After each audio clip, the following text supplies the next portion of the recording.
अस्सलामुअलैकुम, सुबह खैर। कैसे हैं आप सब लोग? ठीक ठाक हैं। आज है जनाब हफ्ता और आज है वीकेंड वाइब्स। और जब हफ्ते का दिन होता है हमेशा, तो हम सबके चेहरों पर ना एक अजीब सी खुशी होती है। और ये खुशी होती है जी कि अगले दिन संडे है। और संडे को कैसे प्लान करना है ये तो हम आपको बताते हैं हफ्ते वाले दिन अपने शो में, कि आपने संडे को कैसे प्लान करना है, कहाँ कहाँ जाना है, क्या क्या खाना है, कैसे कैसे आपने नाश्ते करने और किस तरह से आपने एंजॉय करना है। और कौन कौन सी कराची में ऐसी जगहें हैं, इवन पूरे पाकिस्तान में कौन कौन सी सैर व तफरीह की ऐसी जगहें हैं जहाँ पर आप जा सकते हैं, छुट्टियों पर जा सकते हैं, ट्रिप पर जा सकते हैं। तो ये सारा कुछ बताते हैं हम आपको सिटी एट 10 में। तो जब नाश्ते की बात हो ही रही है, मैं भी चाय पी रही हूँ, तो आपके साथ में अब कुछ नाश्ते की बातें शेयर कर लेते हैं। अच्छा जी, हेल्दी नाश्ता क्या होता है और हेल्दी नाश्ता किस तरह किया जाता है, ये आपके साथ में शेयर करते हैं। बहुत सारे लोगों का ऐसा होता है कि उनको लगता है कि हेल्दी नाश्ता जो है वो पराठा होता है, बिल्कुल पराठा होता है। तो आज आपको बताते हैं कि कौन से नाश्ता करने के क्या क्या फ़ायदे हैं और कौन से नाश्ता करने से मूड जो है वो अच्छा हो जाता है। ये जो आपको नज़र आ रहे हैं ना जी, इतने ज़बरदस्त किस्म के नाश्ते, ये है जी ब्रेड। और ब्रेड जो है अंडे के साथ जो लोग ले रहे होते हैं वो डेफिनेटली अच्छा उनका एक नाश्ता होता है। लेकिन अगर आप अंडा बॉयल खा रहे हैं तो ज़्यादा बेहतर है। आप नाश्ते में हलवा पूरी भी ले सकते हैं, आप नाश्ते में चना पूरी भी ले सकते हैं। ये आपके मूड को बेहतर कर देता है, लेकिन डेफिनेटली कैलोरीज तो आपकी बढ़ा देता है। बॉयल अंडे जो है ना, बॉयल एग, वो आप नाश्ते में ज़रूर खाएं, वो आपकी हेल्थ के लिए बड़े बेनिफिशियल हैं। इसके अलावा आप अपने नाश्ते को सातों दिन मुख्तलिफ चीज़ों में बांट सकते हैं। जैसे कि एक दिन आपने ब्रेड ले लिया और अंडा ले लिया, फिर उसके बाद आपने एक दिन पराठा ले लिया और उसके साथ आपने उसके ऊपर मक्खन लगा के खा लिया। अच्छा जी, फिर उसके बाद आप ऐसा भी कर सकते हैं कि आप ऑमलेट बना के खा सकते हैं। आप ऐसा भी कर सकते हैं कि आप रात का सालन ताज़ा पराठे के साथ भी खा सकते हैं। ये तमाम तर नाश्ते जो होते हैं ना, हेल्दी नाश्ते होते हैं। और इसके अलावा बहुत सारे लोग क्या करते हैं कि हलीम, रात की जो हलीम होती है ना, वो भी सुबह सुबह ताज़ा पराठों के साथ खाते हैं, कबाब खाते हैं। तो नाश्ता करने के बड़े ढेर सारे तरीके होते हैं। तो जो आपके रात के खाने होते हैं ना, वो अगर आप रात का सालन प्रिजर्व कर लें रात को और सुबह आप बनाएं पराठा। अच्छा, इसके अलावा आप सैंडविच भी बना सकते हैं। इसके अलावा जो है वो आप कोई इस तरह से कर सकते हैं कि चिकन रोल भी खा सकते हैं। तो हेल्दी नाश्ता करने के ना बहुत सारे तरीके हैं। और जब आप डिफरेंट नाश्ता करते हैं रोज़ाना, अच्छा अब ये नहीं है कि रोज़ाना रात को आपने कोई कढ़ाई बनानी है और सुबह नाश्ते के लिए बना के रखनी है, ऐसा नहीं करना है आपने।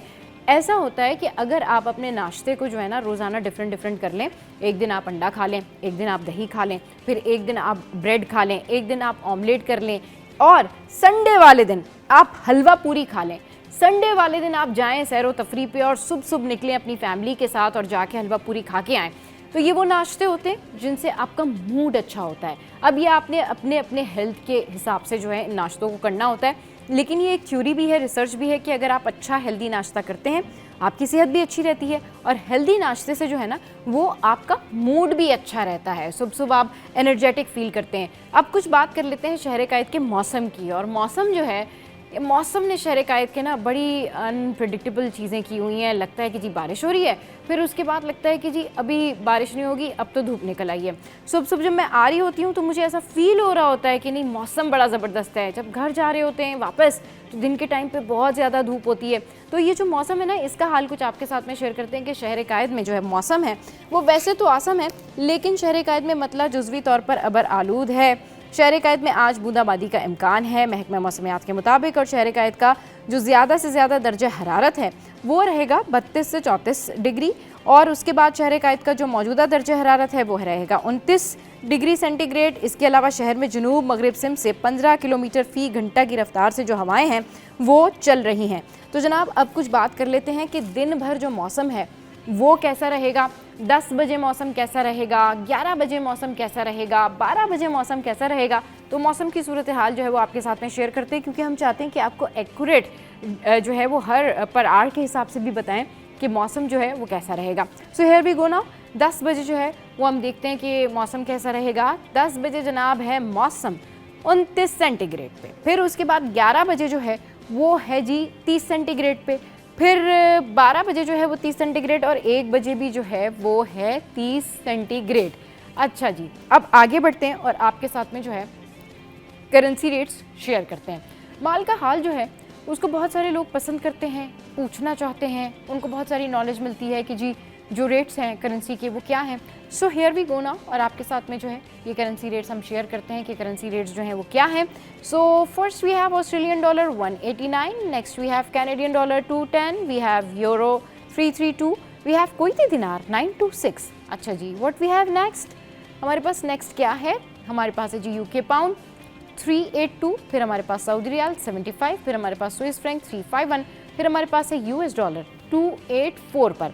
अच्छा जी, अभी आगे बढ़ते हैं और जल्दी से आपके साथ में जो है वेजिटेबल प्राइस भी शेयर कर लेते हैं। और सब्जियों के जो प्राइस होते हैं ना, ये शेयर करना बड़ा ज़रूरी होता है क्योंकि ख़वातीन के लिए ये बड़ी इंपॉर्टेंट चीज़ होती है। एक तो सब्जियों में बहुत ज़्यादा आपके लिए बेनिफिशियल चीज़ें होती हैं, वाइटामिन्स होते हैं, सब्जियां सेहत के लिए बड़ी अच्छी होती हैं, फेस के लिए बड़ी अच्छी होती हैं। बहुत सारी सब्जियां जो हैं वो आपके स्किन के कलर को भी फेयर करने के काम आती हैं। जस्ट लाइक पुदीना जो होता है ना, अगर आप पुदीने को पीस के, यानी पुदीने को काट के और पुदीने को पीस के और पुदीने का पानी, सिर्फ पुदीने का जो पानी होता है वो भी अगर आप अपने फेस पर लगाते हैं वो भी बड़ा बेनिफिशियल होता है।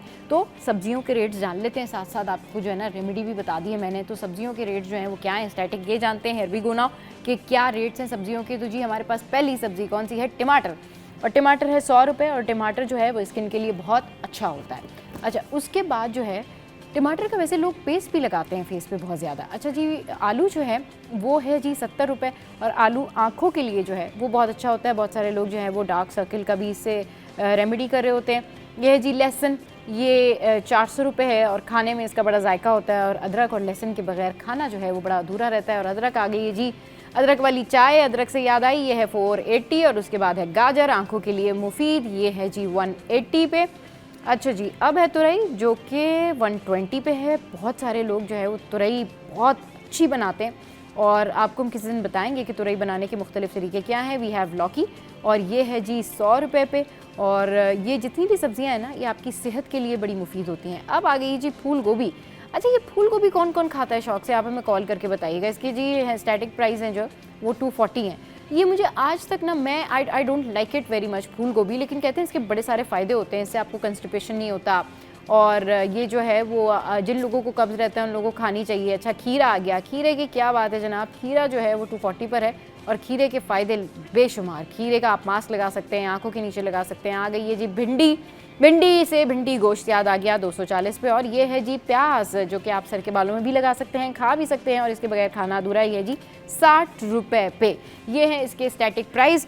तो जनाब, जिस तरीके से मैंने आपके साथ में ये वेजिटेबल के प्राइस शेयर किए ना, तो मैंने आपको एक एक वेजिटेबल की जो स्पेशलिटी है ना, कि कौन सी वेजिटेबल से क्या फ़ायदा होता है, वो भी शेयर कर दिया है। चलिए जी, फ़ायदे तो बहुत सारे हो गए, कुछ बात कर लेते हैं शहर कायद के मसाइल की। शहर कायद में गैस नहीं आ रही, बिजली नहीं आ रही, पानी नहीं आ रहा, 10,000 मसाइल हैं इस शहर में, पता नहीं क्या क्या हो रहा है। लेकिन इस शहर के जो लोग हैं वो प्रोटेस्ट नहीं करते, इस शहर के लोग जो हैं वो आवाज़ नहीं उठाते। जहाँ थोड़ा बहुत प्रोटेस्ट होता है वहाँ पर चंद लोग जाते हैं, चंद दिनों के लिए मसला हल होता है, अगेन से दोबारा कुछ वही स्टार्ट हो जाता है। तो भाई गैस के जो बिजली के हालात है वो ये है कि शहर कायद में गैस और बिजली की जो आंख मचोली है वो जारी है। गैस और बिजली के हालात जो हैं वो जू के तू हैं, और ये हालात जो है वो ठीक होने का नाम नहीं ले रहे हैं। रात 10 बजे से सुबह 6 बजे तक जो है वो गैस की फराहमी मुअत्तल रहती है। फिर ये जो इलाके हैं स्पेसिफिकली उनमें है मवाजकोट, इसके अलावा लांडी, जहांगीराबाद, औरंगी, कोरंगी समेत दीगर इलाके जो हैं वो गैस बहरान से मुतासरा इलाकों में शामिल हैं। अच्छा जी, कराची के 30% बिजली चोरी वाले इलाकों में बिजली की लोड मैनेजमेंट की जाती है। कराची के 70% इलाकों में बिला तातुल बिजली की फराहमी जारी है। अच्छा जी, ये तो हो गए जी शहर कायद के हालात। अब आपको अगर ख़रीदना है गोल्ड और आप जाना चाहते हैं गोल्ड लेने के लिए, तो प्लीज़ शौक से जाइए, लेकिन ये प्राइस सुनते जाइए कि सोना जो है वो कितना महंगा हो गया है और सोना कितना सस्ता हो गया है। बहुत सारी ख़वातीन आजकल फिर से ये ट्रेंड वापस आ रहा है। यस, ये सोना ख़रीदने का ट्रेंड, सोने का सेट लेने का trend is coming back again. अब ये जो सोना है ये हो गया है महंगा, और ये है आलमी मार्केट में $5 महंगा होकर $3400 फ़ी औंस पर। फिर 1 तोला सोना 500 रुपये महंगा होकर 3,62,700 रुपये पर। फिर 10 ग्राम सोना 428 रुपये इजाफे से 3,10,956 रुपये का। और 1 तोला चांदी जो है उसकी कीमत 14 रुपये इजाफे से जो है वो पहुंच गई है 4,073 रुपये पर। अच्छा जी, ये तो हो गए गोल्ड के प्राइस। और साथ साथ जल्दी से जो है ना वो आपके साथ में दालों के प्राइस भी शेयर कर देते हैं। और दालों के प्राइस इसलिए शेयर करना ज़रूरी है कि जिन लोगों ने सब्ज़ी नहीं बनानी, उन्होंने दाल बनानी होगी, तो ये प्राइस जो है ये ज़रा सुनते हुए जाएँ कि माश की दाल जो है उसके प्राइस क्या हैं। माश की दाल जो है वो 405 पर है। इसके अलावा जो है मूंग की दाल जो है वो 310 पर है, मसूर की दाल जो है वो 250 पर है। फिर जो रिटेल प्राइस हैं इसके वो 262 हैं। फिर दाल चना जो है उसके होलसेल प्राइस हैं 340, और फिर उसके बाद जो काबली चना है उसके प्राइस हैं जी 310। तो ये है जनाब ओवरऑल वो सिटी अपडेट्स और वो सारे प्राइसेस जो कि हमने आपके साथ में शेयर किए हैं। अब कुछ बात कर लेते हैं मैच की। जनाब पाकिस्तान ने जीत लिया है पहला one day. Amazing performance by Pakistan. यही एक्सपेक्ट किया जा रहा था कि जीत जाओ शाहीनों। तो भाई पाकिस्तान और वेस्ट इंडीज़ के दरमियान ये जो पहला मैच हुआ ये पाकिस्तान ने जीत लिया है, और इस जीत की खुशी में आज देखिए कितनी सारी खुशियाँ हैं ना। आज वीकेंड भी है, फिर 14 अगस्त भी करीब आ रही है, सेलिब्रेशन भी चल रहा है। पाकिस्तान ने जो है वेस्ट इंडीज़ के साथ जो पहला वनडे इंटरनेशनल मैच था वो भी जीत लिया है। तो भाई ये पाकिस्तान ने सनसनीखेज मुकाबले के बाद 5 विकेट से ये मैच जीता, और वेस्ट इंडीज़ के जो थे वो 281 रन के हदफ के ताकुब में साइम अयूब ने जो है वो 5, जबकि अब्दुल्ला शफीक ने 29, बाबर आजम 47। ओ बाबर आजम 47, चलें जी Babar Azam back on track. Salman आगा 23 और मोहम्मद रिजवान जो है वो 53 रन बनाकर आउट हुए। पाकिस्तान की जानिब से डेब्यू किया था हसन नवाज ने, जिन्होंने नाकाबिले शिकस्त 63 रन स्कोर किए। बेल्डन हसन नवाज और हुसैन तलत ने 41 रन बनाकर जो है वो नॉट आउट रहे। अच्छा, अभी ये जो सिचुएशन है ना, ये वाला मैच क्यों ज़्यादा इंटरेस्टिंग है? ये वाले मैचेस जो हो रहे हैं ना पाकिस्तान और वेस्ट इंडीज़ के, ये वाले मैचेस इसलिए ज़्यादा इंटरेस्टिंग है कि इसमें बाबर आजम वापस आ गए, रिजवान वापस आ गए। तो जो फ़ैन फॉलोइंग है ना, जो एक कहना चाहिए कि ब्रॉडर पर्सपेक्टिव पे जो एक फ़ैन फॉलोइंग है वो ज़्यादा बढ़ गई, क्योंकि लोग वेट कर रहे थे कि वनडे मैच में ये लोग शामिल होंगे और वनडे मैच में दे विल प्ले, और फिर जो है फ़ैन फॉलोइंग ज़्यादा होगी। तो जी क्या बात है हमारे प्लेयर्स की, और हम तो यही चाहते हैं कि इनकी परफॉर्मेंस वापस आनी चाहिए। बाबर आजम ने 47 किए, बाबर आजम को हाफ सेंचुरी करनी चाहिए थी, बाबर आजम को 100 के करीब रन बनाने चाहिए थे, बट इस पर डिटेल में डिस्कशन करेंगे। लेकिन अभी आपको बताते हैं कि दुनिया भर में पाकिस्तान की शोहरत है, दुनिया भर में पाकिस्तान की स्ट्रेटजी और प्लानिंग के हो रहे हैं चर्चे। ब्लूमबर्ग की ये रिपोर्ट है जिसमें कहा गया है कि पाकिस्तान ने जो अपना स्टांस है वो पूरी दुनिया के सामने, अमेरिका के सामने बहुत बेहतरीन तरीके से रखा है, और इस वक्त में अमेरिका का जो फेवरेट मुल्क है वो है जी पाकिस्तान। जी हाँ, ट्रंप जिस तरह से एक के बाद एक ताबड़तोड़ हमले कर रहे हैं इंडिया के ऊपर, वहीं पाकिस्तान के हवाले से बड़ी मुस्बत खबरें आ रही हैं। ये ब्लूमबर्ग की एक रिपोर्ट है जो हम आपके साथ में शेयर कर रहे हैं, और इस रिपोर्ट में अमरीकी जरीदे ने कहा है कि पाकिस्तान उन चंद मुल्कों में शामिल है जिनका अमरीका से तिजारती मुआहिदा तय पाया। ट्रंप इंतजामिया और पाकिस्तान के दरमियान राब्तों का आगाज़ पाक भारत जंग के दौरान हुआ। ब्लूमबर्ग का मजीद कहना है कि पाकिस्तान ने ट्रंप के जंगबंदी ऐलान का खैर मकदम किया, भारत ने जंगबंदी करवाने की तरदीद की। अमरीकी जरीदे ने मजीद कहा कि पाकिस्तान के पास ऐसे असासे मौजूद हैं जो अमरीकी मुफादात के लिए मुफीद हो सकते हैं। ब्लूमबर्ग के मुताबिक पाकिस्तान के पास दुनिया के सबसे बड़े सोने और तांबे के ज़खायर हैं, जबकि ट्रंप पाकिस्तान के तेल के ज़खायर को तरक्की देने के लिए पाकिस्तान के साथ काम करने का ऐलान जो है वो कर चुके हैं। क्रिप्टो करेंसी के नुमाइंदे भी इसी दौरान पाकिस्तान गए जिन्हें ट्रंप की हिमायत हासिल थी, और उन्होंने डिजिटल करेंसी में पाकिस्तान के साथ मिलकर काम करने का ऐलान किया। उसके बाद ट्रंप ने field marshal general Syed Asim Munir को व्हाइट हाउस में दोपहर के खाने पर बुलाया, जबकि पाकिस्तानी हुकूमत ने ट्रंप को नोबेल इनाम के लिए नामजद करने का ऐलान किया। ब्लूमबर्ग के मुताबिक पाकिस्तान ने हाल ही में अपने मुआशी मसाइल पर काबू पाया है, मगर वो माहौलियाती तब्दीली के खतरे का फ्रंट लाइन पर मुकाबला कर रहा है। अमेरिका से अच्छे ताल्लुकात के बाद पाकिस्तानी क़यादत में भी एक एतमाद आया है, और अब बात ये है कि ये सारा सिचुएशन जो कि आपने देखा है कि 360 डिग्री जो चेंजेस आए हैं, ये सब कुछ इसलिए हुआ है कि जो हमारी पाक फौज ने इंडिया को मुंह तोड़ जवाब दिया है ना, उसके बाद हमने पूरी दुनिया को बता दिया है कि हमारी स्ट्रेंथ क्या है और हमारी ताकत क्या है। तो जनाब जश्न आज़ादी का टाइम है, अच्छी अच्छी खबरें आ रही हैं, पूरी दुनिया से भी अच्छी अच्छी खबरें आ रही हैं, मैच से भी अच्छी अच्छी खबरें आ रही हैं, हम भी आपको यहाँ पर बैठ के अच्छी अच्छी खबरें दे रहे हैं। तो अब एक अच्छी बात कर लेते हैं, जो एक छोटा सा ब्रेक है। मैं चाय पीती हूँ, आप भी टी ब्रेक ले लीजिए, थोड़ी देर में वापस आ रहे हैं, आपने कहीं नहीं जाना। Stay with us, keep watching city at 10। Welcome back. तो जनाब न्यूज़ सेशन में खुशामदीद, और वो कहना चाहिए ना कि बिल्कुल जश्न आज़ादी करीब है और सेलिब्रेशन के दिन चल रहे हैं। साथ साथ हमारे साथ सीनियर करस्पॉन्डेंट मौजूद हैं, मेराज भाई और आज़ाद भाई। अस्सलाम वालेकुम, वेलकम टू द शो। कैसे हैं आप लोग? ठीक ठाक हैं? सबसे पहले बात करते हैं जी, सेलिब्रेशन जो है वो फुल ऑन है, मतलब जगह जगह आप देखें कि किस तरीके से सजावट हो रही है, इमारतें सज रही हैं, और हर कॉलेज में इवेंट है, कहीं ना कहीं यूनिवर्सिटी में इवेंट है, गवर्नर सिंध देखें आप या मेयर कराची देखें, मतलब जिस तरीके से हर बंदा सेलिब्रेट कर रहा है। और अभी ये जो आज का वीकेंड है, आई एम श्योर कि जिन लोगों ने तैयारी नहीं की है, झंडे नहीं लिए हैं, चीज़ें नहीं ली हैं, जैसे मैंने भी चूड़ियाँ लेनी है 14 अगस्त की, तो वो नहीं लिए हैं, तो वो आज लोग जाएंगे और शॉपिंग करेंगे। तो ये किस तरह का माहौल लग रहा है, मतलब कितना ज़्यादा पेट्रियाटिज्म है कि हर बंदा खुश है और हर तरफ से अल्हम्दुलिल्लाह बहुत अच्छी खबरें आ रही हैं। आज़ाद भाई बिल्कुल, इस वक्त जो है पाक भारत जंग के बाद में सूरत मुख्तलिफ हो चुकी है। ख़ास तौर पर पाक अफवाज को जो है उनकी कारकर्दगी को सराहने के हवाले से जो इस बार जो है जश्न आज़ादी का जो दिन है, इसको मुबारका हक के तौर पर मनाया जा रहा है पूरा हफ्ते के तौर पर। इस हवाले से हुकूमती सतह पर ये सिलसिला शुरू किया गया, जिसमें मुख्तलिफ महकमे इसमें शामिल है, जिसमें महकमा स्पोर्ट्स है, यूथ अफेयर है, महकमा सकाफ़त सयाहत है, महकमा एजुकेशन है, दीगर महकमे PND है, तमाम तरह महकमे इसमें शामिल हैं। और महकमे शामिल होकर इस मुहिम को चला रहे हैं, जिस हवाले से महकमा सकाफ़त सयाहत खेल और दीगर जो महकमे इनके मुख्तलिफ इवेंट्स में आज भी बूट रैली निकल जा रही है अपना कीमाड़ी से। तो इस सिलसिले में रात गए हैदराबादी प्रोग्राम था, कल 2 दिन पहले गवर्नर हाउस में इवेंट्स थे। इस तरह मुख्तलिफ आर्ट्स काउंसिल में इवेंट होने जा रहे हैं। मुख्तलिफ तकरीबात हैं जो सरकारी सतह पर जो है मुनक्कद की जा रही है, जिसमें सिंध हुकूमत की नुमाइंदगी शामिल है। इसके साथ साथ जो स्टेक होल्डर्स दीगर जो सियासी या मजहबी जमात है वो भी शामिल हैं। इस जो मुबारका हक है, इसको सियासी तौर पर नहीं अखलाकी तौर पर भी मुख्तलिफ जो है लोग मना रहे हैं, ताकि हमारे ख़ास तौर पर मुल्क है उसकी तरक्की खुशहाली के लिए दुआएं मांगी जा रही है, सब कुछ किया जा रहा है। लेकिन इस बार जो है बड़े जोश जज्बे के साथ मुबारका हक यानी जश्न आज़ादी का जोश और जज्बे के साथ जो है ये जश्न आज़ादी मनाई जा रही है। और जिस तरह से मुबारका हक है, वाकई में लोग हक अदा कर रहे हैं मुल्क से मोहब्बत का, और जिस तरीके से इज़हार कर रहे हैं। महराज भाई आप क्या कहना चाहेंगे? इससे पहले मैंने बहुत सारी जश्न आज़ादी हम सब ने मनाई है, लेकिन इस दफ़ा का जो जज्बा है ना वो बिल्कुल अलग है। इनफैक्ट ओवरसीज़ पाकिस्तानी, बहुत सारे ऐसे ओवरसीज़ पाकिस्तानी हैं जो इस साल 14 अगस्त पे पाकिस्तान आ रहे हैं कि हम जाके वहाँ पे सेलिब्रेशन करेंगे।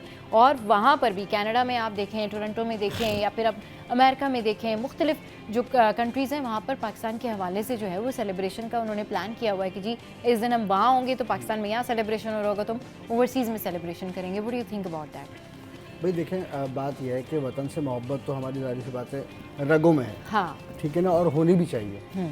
चाहे हमारे पाकिस्तानी मुल्क से बाहर हो, ओवरसीज़ पाकिस्तानी हो, या हमारे इस मुल्क में रहने वाले पाकिस्तानी हो, तो मोहब्बत का जज्बा जो है ना वो एक ही रहता है। अच्छा, इस दफ़ा थोड़ा सा हम बार बार यही बात दोहराते हैं क्योंकि मार्का हक है। और माशाल्लाह से एक बहुत बड़ी कामयाबी हमें मिली, पूरी दुनिया में हमारा नाम रोशन हुआ, हमारी ताकत, बहादुरी, पाक फ़िज़ाइया के जो मामला थे उससे हमें एक जो है ना कि हमारा जो जज्बा उसको तक़वियत मिली है। तक़वियत से ये मिली कि अगर हम पहले जो है वो थोड़ा सा ईजी होके मनाते थे, तो अब हमारा जज्बा डबल हो गया, ठीक है ना। हाँ। तो इसकी वजह यह है, आप देख रहे हैं कि पूरे हम तो चले पूरे मुल्क की बात करेंगे, और खासतौर पे सिंध की और कराची की बात करें तो हर जगह इवेंट्स हैं। कौन सी यूनिवर्सिटी है, कौन सा कॉलेज है, कौन सा प्राइवेट कॉलेज है जहाँ पर इवेंट्स नहीं हो रहे हैं। और आज जैसे भी आज़ाद भाई की बात को आगे बढ़ाऊंगा मैं, आज इतनी बड़ी बोट रैली निकाली जा रही है कि माड़ी से मनोड़ा तक वो जाएगी। मतलब हम समंदर पर, लहरों पर, मौजों पर भी इंजॉय करेंगे और सेलिब्रेट करेंगे अपनी आज़ादी के इस महीने को। और 14 अगस्त आने वाली उस हवाले से तकरीबात बहुत सारी हैं। गवर्नर हाउस में प्रोग्राम होने को जा रहे हैं, वहाँ पर भी म्यूजिकल शो है। यहाँ हमारा जो स्टेडियम है इसमें भी, नेशनल स्टेडियम में भी बड़ा प्रोग्राम है। लोगों ने इतने सारे प्लान किए हुए कि जी 13 अगस्त को, 12 अगस्त को क्या कर रहे हैं उन्होंने। फिर उसके बाद देखिए 14 अगस्त को जाके थोड़ी सी चीजें मदम होंगी। शाम तक लोग जो 13 और 12 सेलिब्रेशन 11 से स्टार्ट हो जाएगी आई गेस, मंडे से 11 से तो बहुत ज्यादा सेलिब्रेशन स्टार्ट। 4 छुट्टियां भी है, मौजा 4 छुट्टियां मौजा जनाब, ये तो है, छुट्टियां भी एक साथ आ रही है। बिल्कुल ऐसा ही मजे की बात। हमेशा मेरा भाई हम बात करते हैं टूरिज्म की, तफरीह की, लेकिन सिंध हुकूमत की जानब से एक बार फिर से कराची से 0 पॉइंट यानी खोखरो पार जो बॉर्डर है वहाँ तक, जो पाकिस्तान का बॉर्डर इंडिया का, वहाँ तक सफारी जो ट्रेन चलाई जा रही है 14 अगस्त के सिलसिले में। तो मैं कहता हूँ हम सब जो इंडिया से यहाँ आए थे, हमारे बड़े आबा अजदाद पाकिस्तान में आकर बसे थे, लेकिन आज भी जश्न आज़ादी के मौके पर उसी ट्रेन में हम सवार होकर जाकर देख के हमारे बड़े आबा अजदाद वहाँ इंडिया से यहाँ आए थे, आबाद हुए थे। अच्छा, इससे कबल भी जो राजा की रेल चलती है ट्रेन, यहाँ कराची से लोग 14 अगस्त को घूमने के लिए वहाँ खोखराबाद जाते रहे, लेकिन सिलसिला बंद होगा, ट्रेनें बंद होगी। लेकिन एक बार फिर से सिंध हुकूमत ने सफारी जो ट्रेन चलाने का फैसला किया है 14 अगस्त को। ये ट्रेन 0 पॉइंट जाएंगी, वहाँ बर्ची डिवेरी, छोर तक जितने भी स्टेशन हैं यहाँ से लेकर 0 पॉइंट तक, हैदराबाद, मीरपुर खास, शादी पली, पिथौर, अकड़ी, जो भी शहर स्टेशन है वहाँ तक ट्रेन जाएगी, लोग घूमेंगे, देखेंगे कि यहाँ हमारे जो अब्बा अजदाद जहाँ से जब कैसे आए थे, किस हालात में थे, उस वक्त क्या हालात थे, इस वक्त क्या हालात है। लोग कम से कम इस मौके का फ़ायदा लें कि कराची के शहरी वहाँ घूमने जाएँ और वहाँ के लोग यहाँ घूमने आए तो हालात कैसे हैं, हालात कैसे हैं। बिल्कुल। अच्छा, अब आज़ाद भाई बता रहे कि सफारी ट्रेन चलेगी और मेराज भाई बता रहे कि केमाड़ी में भी बोटिंग हो रही है। बहुत ज़बरदस्त सेलिब्रेशन का जो है वो माहौल है और इनफैक्ट बहुत सारे लोग जो हैं अभी जब आप रात में कहीं निकले हैं कराची शहर की सड़कों पे तो आपको नज़र आएगा कि बिल्डिंग सजी हुई हैं, फिर आपको नज़र आएगा कि लोगों ने घरों में इतने ज़्यादा सजावट की हुई है, झंडे लगाए हुए हैं, लाइटिंग की हुई है, बच्चों ने जो है वो प्लान्स बनाए हुए हैं। और सबसे बड़ी बात ये कि ये जो छुट्टियां आ रही हैं के बाद एक ये भी एक जो है ना पॉजिटिव पॉइंट ऐड हो जाएगा। फिर जो मार का हक की खुशी है वो तो बिल्कुल अलग है। तो इस दफ़ा ऐसे ही लग रहा है कि इतना जश्न का समा है, इतनी ज़्यादा खुशी है और खुशी क्यों ना हो, खुशी तो होनी चाहिए क्योंकि भाई ये हमारा मुल्क का मामला है, हमारा कंट्री प्राइड है, हमारा इंडिपेंडेंस डे है। लेकिन एक चीज़ होनी चाहिए जो कि मैं महराज भाई मैं आपसे पूछना चाहूँगी कि हर साल हम 14 अगस्त मनाते सेलिब्रेट करते हैं और उसमें बहुत सारी ऐसी चीज़ें होती है जो रेजोल्यूशंस होते हैं जो हम सोचते हैं ये नहीं करना, इस तरीके से नहीं चलना है। लेकिन इस दफ़ा 14 अगस्त पे क्यों ना सब मिलकर ये रेजोल्यूशन कर ही लें कि भाई सफाई का ख्याल रखना है, अपनी मुल्क से जो है वो करप्शन को पाक करना है, अपने मुल्क से जो है बहुत सारी ऐसी चीज़ें ख़त्म करनी है ताकि जब हम अगला 14 अगस्त मना रहे हों इंशाल्लाह तो उसमें हम ये कह सकें कि जी हमने पिछले साल ये अज़म का इरादा किया था तो आज हमने जो है इसको कंप्लीट किया। हर बंदा, हर शहरी एक एक अज़म तो कर ही सकता है, एक एक वादा तो कर ही सकता है अपने साथ, मुल्क के साथ। देखिए बहुत अच्छी बात कही आपने। हाँ देखिए खाली यौम आज़ादी को मनाना ही जो है ना वो काफ़ी नहीं है। हाँ, हमें बेहतरी की जानिब जाना है, हमें बेहतर फैसले करने हैं, बेहतर सोचना है ना अपने मुल्क के लिए। तो जाहिर सी बात ये सब चीज़ें सोचनी पड़ेगी। हमारे मुल्क को सबसे ज़्यादा करप्शन का जिन जो है वो खा रहा है, उसने खोखला कर दिया हमें। करप्शन के जहर ने ही खोखला किया है ना। बरसों में इस मुल्क में खैर किसी सियासी पार्टी का नाम लेना तो बेकार है। बात यह है कि करप्शन की वजह से ही आज हम इस मोड़ पे खड़े हैं कि इस मुल्क के मादनी वसाइल होते हुए अभी करप्शन है, तमाम तर वसाइल के होते हुए हम जो है परेशान हैं, कर्जदार हैं। ठीक है, तो कम से कम होना ये चाहिए कि भाई इस 14 अगस्त पे हम इनफरादी तौर पे ही, ठीक है ना, अल्लाह ताला सबको हिदायत दे, लेकिन हम इनफरादी तौर पर तो ये सोच सकते हैं, बिल्कुल अपने अपने तौर पर इनफरादी तौर पर अब हमें अच्छा करना है, हमें सफाई का ख्याल रखना है, हमें करप्शन से दूर रहना है, कोशिश करनी है कि जितने बुरे कामों से दूर रह सकें उससे दूर रहना है। अब एक एक बंदा अगर इनफरादी तौर पर भी ये कोशिश करेगा तो कुछ तो लोग जुड़ेंगे आपस में, ऑब्वियसली कुछ तो लोग जुड़ेंगे। मतलब चले कुछ आप कुछ नहीं कर सकते तो यही रेजोल्यूशन पास करें कि जी हमने अपने शहर कराची को, अपने मुल्क को साफ रखना है, सफाई का ख्याल रखना है, ताकि हर इंडिविजुअल के जहन में जब ये बात होगी ना कि जी मैंने तो ये रेजोल्यूशन पास की थी और मैंने ये अगले साल तक चलाना है और ये वादा मैंने रखना है, तो डेफिनेटली कुछ ना कुछ बेहतरी ज़रूर आएगी। अच्छा जी, शो में यहाँ वक्त एक ब्रेक का, ब्रेक के बाद जब वापस आएंगे तो फिर करेंगे ढेर सारी टॉप स्टोरीज पर डिस्कशन और वापस आएंगे तो फिर आपको दिखाएंगे एक दोस्ताना मैच के मनाजिर भी। Welcome back. तो भाई मैचेस तो बहुत सारे होते हैं लेकिन अभी हम आपको दिखाते हैं मनाजिर दोस्ताना मैच के और ज़बरदस्त ये मैच हुआ। Here we go now.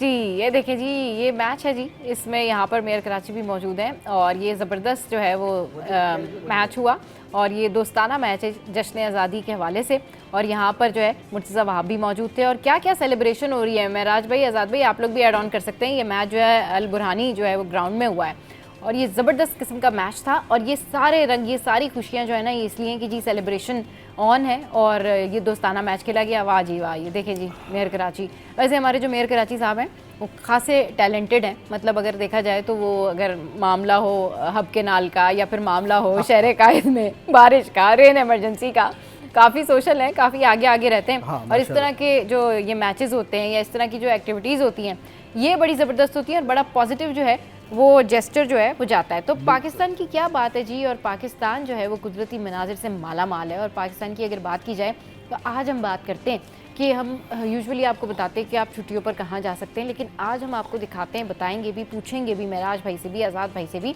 कि पाकिस्तान में जितनी घूमने फिरने की जगहें हैं और पाकिस्तान में जितनी चीज़ें यहाँ पर मौजूद हैं शायद ही बहुत कम कंट्रीज़ इतनी खुशनसीब होती हैं, बहुत कम कंट्रीज़ के लोग इतने खुशनसीब होते हैं जहाँ पर उनको इतने मौके मिलते हैं घूमने के, फिरने के, खानों के। तो जी कुछ बात करेंगे हम कि महराज भाई जिस तरीके से हमारे कराची के खाने मशहूर हैं, वैसे ही लाहौर के खाने भी बड़े मशहूर हैं, पेशावर की चीज़ें भी बड़ी मशहूर हैं, काकान में भी घूमने फिरने की बड़ी सारी जगहें हैं, कराची में भी आप बहुत सारे प्लेसेस पे जा सकते हैं। तो मैं चाहूँगी कि आप मेन उन जगहों के नाम बताएं कराची में जहाँ पर मशहूर चीज़ें हैं, घूमने फिरने जा सकते हैं और लोग इंजॉय कर सकते हैं। देखें, ये बड़ा मुश्किल सवाल कर दिया आपने जी, क्योंकि आप घूम के आए ना नारायण का खान, तो अभी आप जरा उस इन्फ्लुएंस से बाहर नहीं आ रहे, आप पहाड़ों में घूम रहे हैं, जरा सड़कों पे भी आए। कराची में अगर हम ओवरऑल देखेंगे ना, तो आपको तफरीही मुकामात बहुत कम मिलेंगे। हाँ, ठीक है ना। लेकिन मेनली हमारा साहिल है, अगर देखा जाए तो। सबसे बड़ी जो तफरीगाह है और दौलत समझ लें कराची की, बिल्कुल, वो या तो पोर्ट्स हैं या फिर हमारा खूबसूरत साहिल है, सी व्यू। आप देखिए ना कि कराची में या पूरे पाकिस्तान में अगर कोई भी बड़ा इवेंट होता है, जैसे कि अभी हम सेलिब्रेशन कर रहे हैं, ठीक है ना, सेलिब्रेट करेंगे, तो आप ये देखिएगा कि पब्लिक जो है पूरी कराची से निकलेगी और उसके बाद उसका रुख कहाँ होगा, साहिल समंदर की जानिब। सही, ठीक है ना। उसको ये पता है कि मैं यहाँ पर आके एंजॉय कर लूंगा, ठंडी हवा आ रही होगी, पानी को देखकर वैसे ही बंदा थोड़ा सुकून में आ जाता है। फिर प्लस ये कि वहाँ की सड़कें वड़कें थोड़ी सी चौड़ी हैं, तो बहुत सारी चीज़ें तो वहाँ तफरी के लिए चला जाता है। कराची में अगर आप तफरी गाहों की बात करें तो बहुत कम, देखिए जू है। चलिए, कराची में जो तफरी गाहें हैं ना वो कम है, लेकिन जितनी है उतनी आवाम के लिए काफ़ी तो नहीं है। लेकिन ये कहना चाहिए कि हमारे पास मेनली साहिल है और जो हमारा सी व्यू है, जो हमारा ये पूरी जो कहना चाहिए ना सी बेल्ट है, ये बड़ी ज़बरदस्त है। अगर इसको थोड़ा सा डेवलप करें तो ये बड़ी ज़बरदस्त है। लेकिन पूरी दुनिया में जो हमारा जो कराची का साहिल है ना, उसके बारे में लोग बात करते हैं, उसके बारे में लोग ये कहते हैं कि इसको डेवलप होना चाहिए। अगर हम लाहौर की बात करें तो वहाँ पर बहुत सारे एडवेंचर करने की जगह हैं। वहाँ पर स्पेशली जो छांगा मांगा जंगल है ना, उसकी अपनी एक तारीख है। और मतलब कहना चाहिए कि लाहौर में भी कोई कम नहीं है ऐसे मनाजिर या कोई कम ऐसी जगह नहीं है जहाँ पर आप घूमने फिरने जाएं और आपको मज़ा ना आए। तो जो छांगा मांगा जंगल है हमारा, ये अपनी तारीख रखता है। और छांगा मांगा जंगल की जो खास बात ये है ना, वो ये है कि ये दो भाइयों के नाम पर है।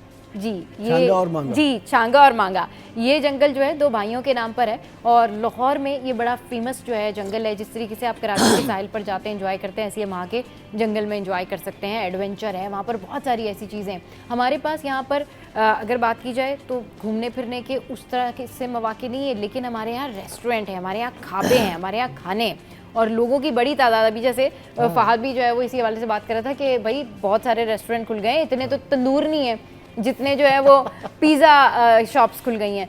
तो ज़रा कंपैरिजन आज हम करने वाले हैं ना कि आपको कहाँ की कौन सी चीज़ अच्छी लगती है। कराची की बिरयानी सबसे अच्छी है, ठीक है, और गिलगित बल्तिस्तान अगर आप जाएंगे तो वहाँ के खाने जो हैं वो बड़े मुख्तलिफ होते हैं। भाई देखिए, मैं आपको एक बात बताऊँ कि मैं तकरीबन पाकिस्तान पूरा तो नहीं कह सकता, लेकिन अच्छा खासा घुमा हूँ। सही। लेकिन अगर बात आएगी खाने पे और चाय पे, हाँ, तो मैं कराची से बेहतर किसी चीज़ को नहीं समझता। खाने और चाय, कराची के मसाले, कराची के जो खाने पकाने का जो ज़ौक है, ठीक है, उसका जो टेस्ट है, वो आपको कहीं भी मैसर नहीं आता। आप बिरयानी तो कहीं खा ही नहीं सकते।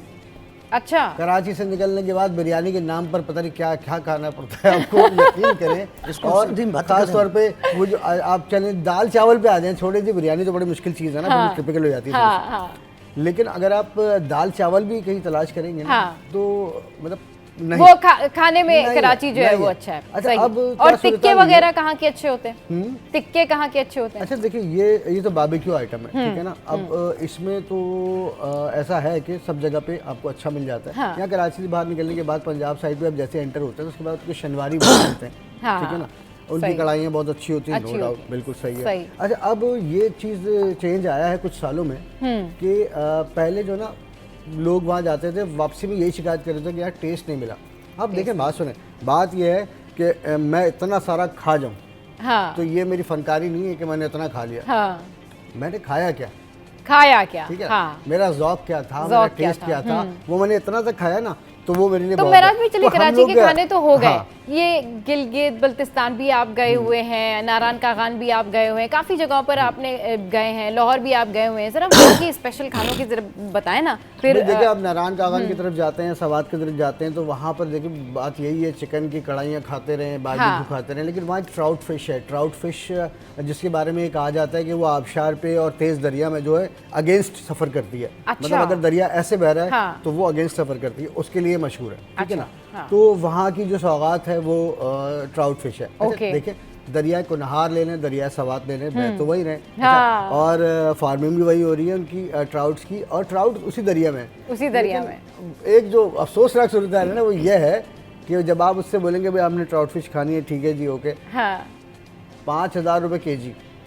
ओह गॉड, इतनी महंगी फिश। मैं उनसे यही कहता हूँ, मैंने कहा भाई ये यहाँ की सौगात है, इसी दरिया से निकलती है, दरिया सेंध से तो निकलने से रही है, हाँ, ठीक है ना। हाँ। अब हमारे यहाँ तो पल्ला है, सही। ठीक है ना, वो भी थोड़ा सा नायाब है, लेकिन अब वहाँ का प्रॉब्लम यह है कि वहाँ पर जब आप ट्राउट फिश के लिए जाएंगे ना, सबसे पहले आपको जो झटका लगेगा, आप अपने बजट की तरफ देखोगे, यार मैं अगर मेरे साथ 5-6 लोग हैं, हाँ तो कम से कम 5 किलो तो लूंगा मैं, 5 ठीक किलो है ना। अब फिर मैं ये सोचा कि यार मैं एक टाइम में जो है 25-30 हज़ार रुपए का खाना खाऊंगा, एग्जैक्टली, ठीक खाने जो है वो बड़े महंगे, इस तरह रिटर्न हो जाते हैं वहाँ से, सही, बिल्कुल सही। लेकिन क्या है कि वहाँ की सौगात है। हाँ। अच्छा, दूसरा अगर आप गिलगित और बिल्तिस्तान की बात करें ना, तो वो कराची जैसा है।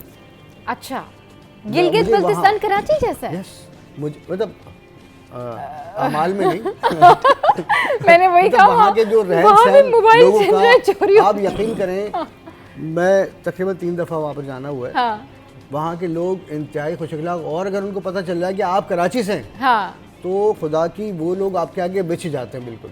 अच्छा। इतनी इज्जत आपको देनी है उन्होंने हाँ कि आप कहेंगे यार मैं कि महाराजा तो नहीं आ गया कहीं से, क्या हो गया, लेकिन वो नहीं, माशाल्लाह बहुत इज्जत करने वाले लोग हाँ। हैं। अच्छा, दूसरा मैंने वहाँ देखा 10 मुकामात पर रुकाऊंगा खाने के लिए पीने के लिए, एक फ़कीर देखने को नहीं है वहाँ पर। अच्छा, दैट्स पॉजिटिव। जैसे नहीं आप बहादुराबाद के चार मीनार पे खड़े हो जाए, जी, कसम जी, खुदा की, बिल्कुल। एक कप आइसक्रीम का खाना आपकी जिंदगी में जहर घोल देगा, इतने टक आपको ये टक टक टक टक टक आप हो जाएंगे। उस टाइम आपको ये एहसास होने लगता है कि दुनिया की सबसे जालिम शख्सियत आप है। हाँ, अच्छा, अब वहाँ के लोग एक तो खुश अखलाक बहुत है, फिर अल्लाह पाक ने वहाँ पर जो है ना कुदरती हुस्न जो है ना वो जम के दिया हुआ है। जम के दिया हुआ है, सही। सरफरांगा, अगर आपको डेजर्ट चाहिए, हाँ। वहाँ का डेजर्ट ठंडा डेजर्ट, ठीक है ना। ओके। हम लोग तो ये समझते हैं ना कि डेजर्ट है तो बहुत गर्म होगा, हाँ, हाँ, हाँ। ठंडा डेजर्ट है वहाँ पर। सही। आप वहाँ पर पैराग्लाइडिंग के मौके भी हैं, उसके अलावा आबशारें इतनी सारी हैं वहाँ पर, वादी शौक एक वहाँ पर है, अगर कभी आपका जाना हो तो मैं ये समझता हूँ कि स्विट्ज़रलैंड को भूल जाए इंसान, और इतना पुरसुकून मुकाम वो कि वहाँ पर आप मतलब घंटों आपके गुजर जाएंगे और आपको अंदाजा भी नहीं होगा। बिल्कुल सही कह रहे हैं, पुरसुकून है इतना मामला। खूबसूरत तो है अल्लाह पाक ने पाकिस्तान। माला माल किया हुआ है, सही। हर किस्म की मादनियात से, खूबसूरती से, हर किस्म की चीज़ों से माला माल है। लिटरेसी रेट वहाँ पर 95% से प्लस है। माशाल्लाह। हर घर से वहाँ बच्चा पढ़ रहा है, उसको पढ़ना है और पढ़ के आगे बढ़ना है।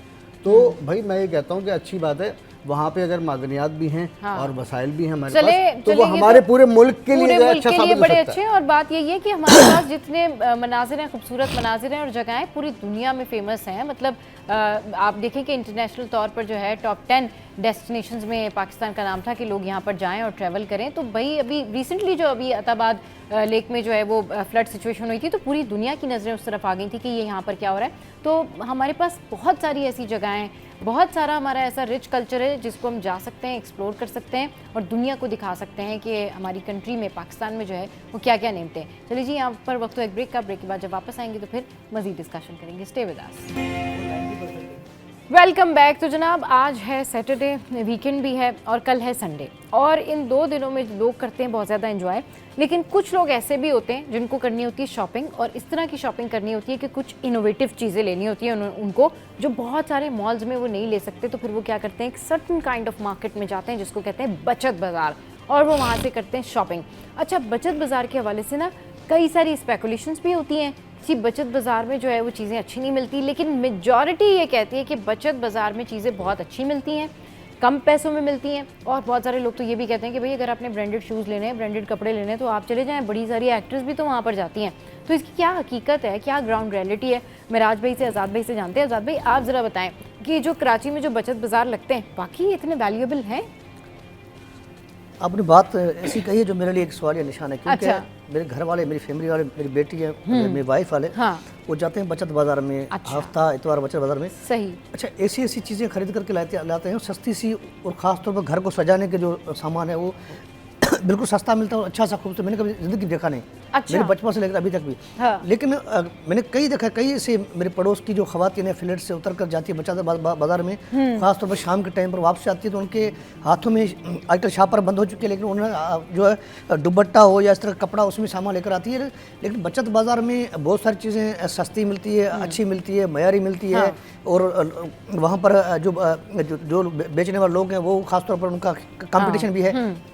क्योंकि पूरी मार्केट होती है ना अब अगर यहाँ पर बर्गर का ठिया लगा हो, साथ में बर्गर का ठिया हो तो कंपटीशन होती है, तो किसकी चीज़ अच्छी है, कराची में ये चीज़ आम है ना, तो इस तरह ही बचत बाज़ार में भी कंपटीशन होता है।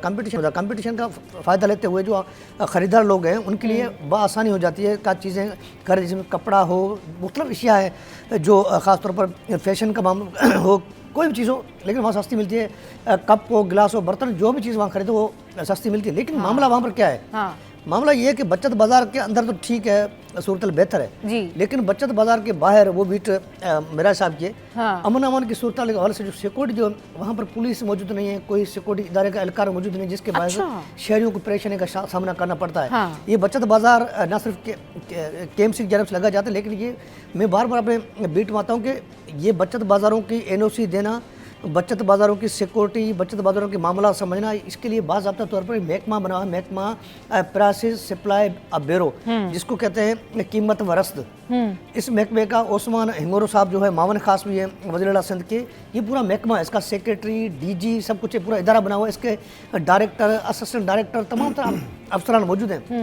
लेकिन उस महकमे को मैं बार बार कहता हूँ कि हमारे पास ये जो कराची की शहरी इंतजामिया, बचत बाजार की सिक्योरिटी बढ़ाने की ज़रूरत है। और बचत बाजार में जिस तरह की चीज़ें मिल रही होती हैं वो बड़ी ज़बरदस्त चीज़ें होती हैं, कम पैसों पे ना बहुत सारी चीज़ें आपको इस तरह से मिल जाती हैं जो आपको आम मॉल्स में आप जाते हैं, इसमें आप जाते हैं तो वहाँ पर मिल नहीं पाती।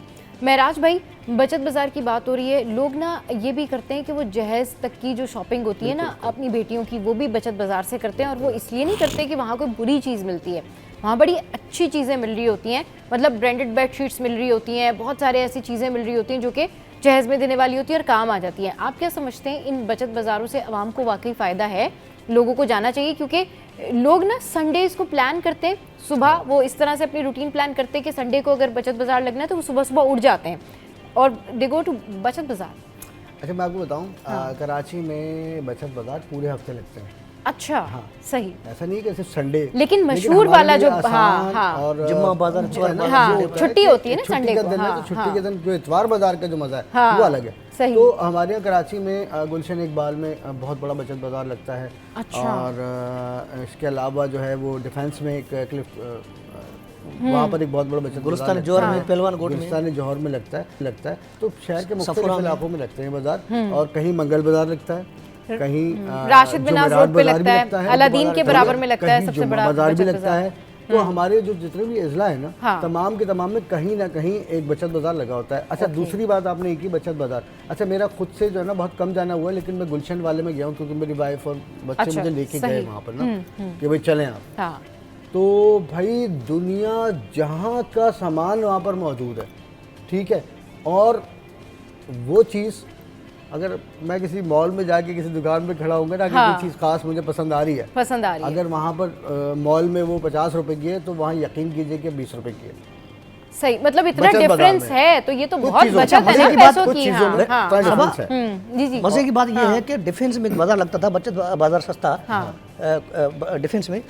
मैंने अपनी आंखों से देखे, मैं एक सियासतदान के साथ गया था, वो सूबाई वज़ीर दाखिला भी रह चुका है, अभी तो सियासत से आउट है, सियासती पार्टी से आउट है, जिसका ताल्लुक एक लाड से, मैं उसका नाम लेना चाहता हूँ, उसके साथ में गया था। एक दूसरा इस वक्त MP है, सिंध असेंबली मौजूद है, उनके साथ जैसे वो मुझे लेके चले गए, मैं चला गया वहाँ पे, उन्होंने मुझे बचत बूट दिलाया, ब्रांडेड था, 1800 रुपये का।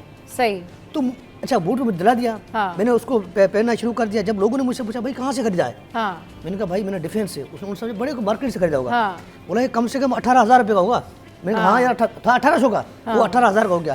उसी सियासतदान जो था, साबिक वज़ीर दाखिला था, उसने खरीदा बूट, वहाँ खरीदे, T-शर्टें खरीदी, पता नहीं क्या क्या खरीदे। मैंने समझा बड़े लोगों की मार्केट है। फिर देखा वहाँ अदाकारा, बड़ी बड़ी मशहूर अदाकारा, बड़े बड़े गुलूकार वहाँ थे, सब खरीद रहे थे।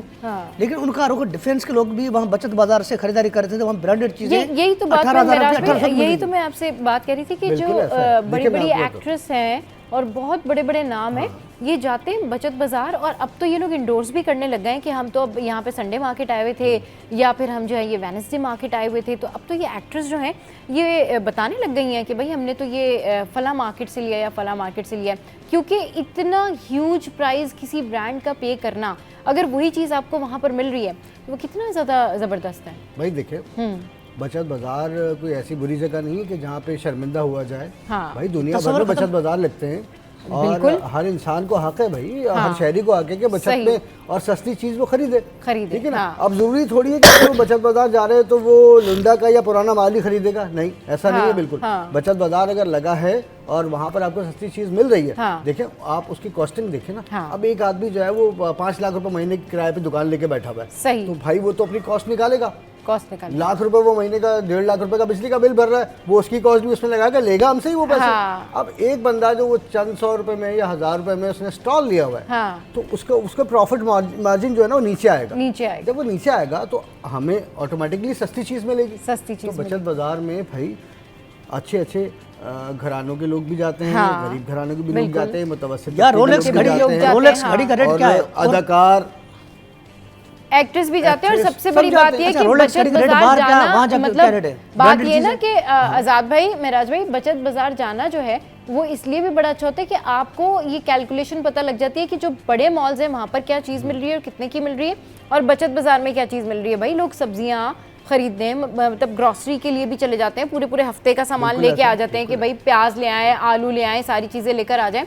अच्छा, इसके अलावा जो कॉस्मेटिक की जो चीज़ें होती हैं ना, उसमें तो मैं ये इंडोर्स तो नहीं कहूँगी, ना ही मैं ये प्रेफर करूँगी कि लोग वहाँ से लें, लेकिन उसमें जो कॉस्मेटिक के जो जार्स होते हैं या फिर बहुत सारी ऐसी चीज़ें होते हैं, रैक्स वगैरह होते हैं ना, वो बहुत अच्छे मिल जाते हैं।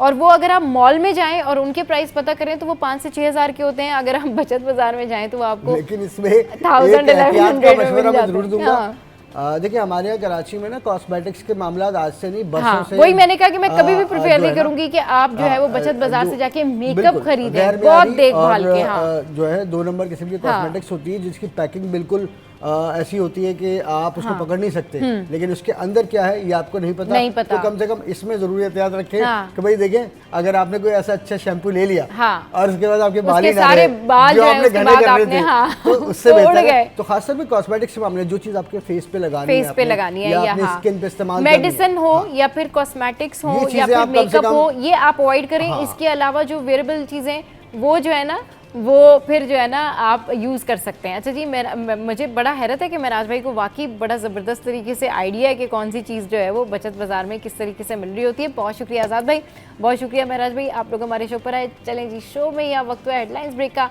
हेडलाइंस ब्रेक के बाद फिर जब वापस आएंगे तो करेंगे आपके साथ में मज़ेदार टॉपिक डिस्कस, और ये जो टॉपिक्स हैं ये सरप्राइज़ हैं, ये नहीं बताना है। स्टे विद अस।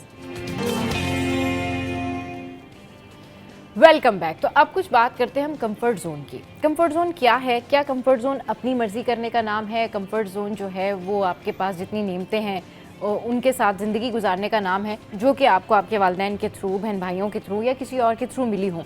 ये कंफर्ट जोन जो है, अगर लोग इससे बाहर आ जाएं तो वो इमेजिन कर सकते हैं कि वो कितने ज़्यादा कामयाब हो सकते हैं। लेकिन ये कंफर्ट जोन ऐसा होता है कि नहीं, मुझे ये अच्छा लगता है, नहीं मैं तो 9 to 5 वाली जॉब नहीं कर सकता या नहीं कर सकती, या नहीं मेरे लिए ये काम मुश्किल है, मैं तो ऐसी जगह पर काम कर सकता हूँ या काम कर सकती हूँ जहाँ पर मेरी कंडीशंस के अकॉर्डिंगली काम हो रहा होगा। तो ये कंफर्ट जोन जो है ना, बहुत सारे लोगों को बाउंड करता है, उनकी कामयाबी से दूर करता है। इसकी क्या वजूहत है, कंफर्ट जोन से कैसे बाहर आया जाए, इस पर बात करने के लिए हमारे साथ जो हैं डॉक्टर हसन औज हैं जो कि स्कॉलर हैं, और मरियम मोतीवाला हैं जो कि क्लिनिकल साइकोलॉजिस्ट हैं। अस्सलाम वालेकुम, वेलकम टू द शो। कैसे हैं आप लोग? ठीक ठाक हैं?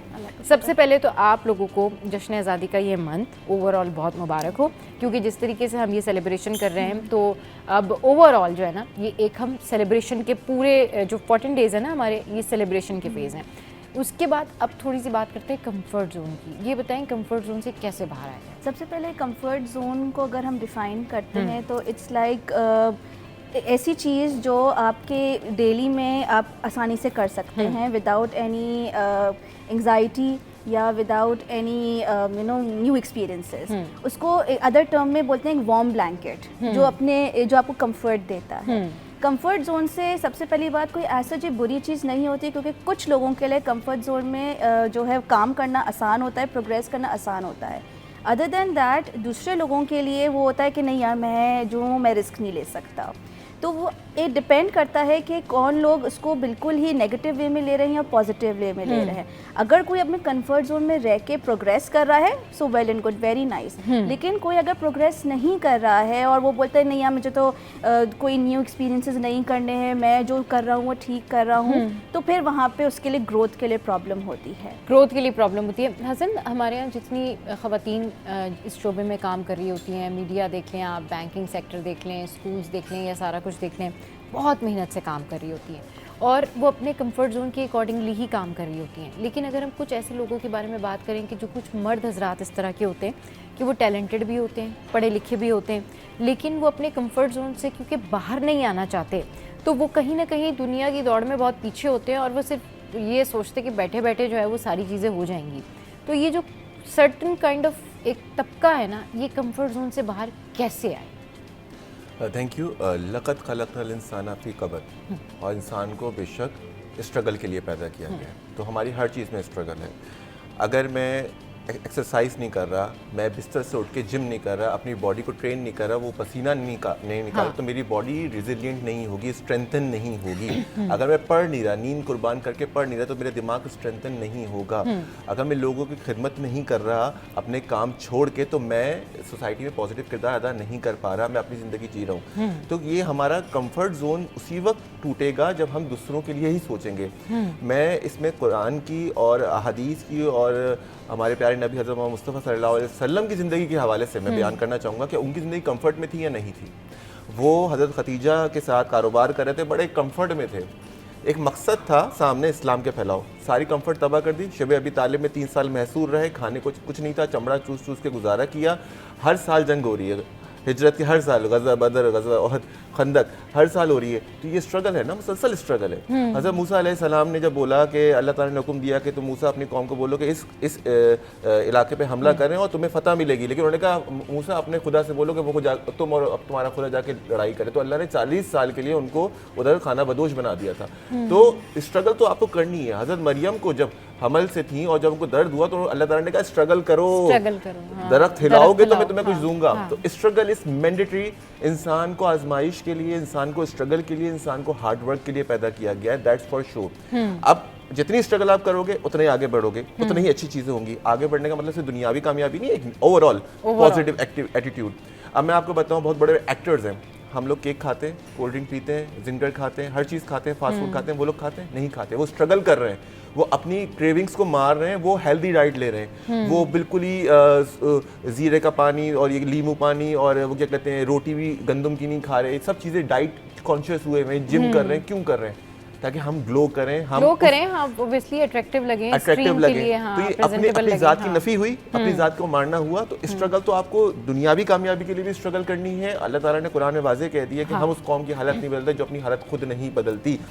मुसलमान जब कम थे, जब खुलफाए राशिदीन का दौर तक कम होके पूरी दुनिया पे हुकूमत कर रहे थे। आप देखें जब वो पूरी दुनिया में अब्बासी हुकूमत के बाद, उमैयद के बाद, अब्बासी के बाद जब हुकूमत कायम हो गई, उसके आगे कुछ इलाका नहीं बढ़ पाया क्योंकि वो अय्याशियों में लग गए थे। कंफर्ट में जब आ जाता है इंसान, तो अल्लाह ताला ने ये उसूल बनाया हुआ है, जो कौम कंफर्ट में आएगी, जो स्ट्रगल नहीं करेगी, उसका नामो निशान भी खत्म हो जाएगा। उसकी जितनी भी तरक्की, कामयाबी और कामरानी है, वो सब रुक जाएगी। और इसकी वाज़ेह और बेहतरीन मिसाल ये है कि अगर आप देख लें, पड़ोस में ही देख लें, आप चाइना में देख लें लोग कितनी स्ट्रगल करते हैं, कितनी मेहनत करते हैं। जापान में आप देख लें कि लोग कितनी स्ट्रगल, कितनी मेहनत करते हैं। मतलब इनफैक्ट अगर आप जापान में काम के दौरान, यानी जब आप जॉब के ऊपर हैं और काम के दौरान अगर आपको नींद आती है या आप ऊँगते हैं, तो वो उसको अप्रिशिएट करते हैं कि ये कितना हार्ड वर्क कर रहा है, ये वाकई कम सोया होगा, इसकी वाकई नींद पूरी नहीं है, इससे कितने घंटे की जो है वो जॉब की होगी।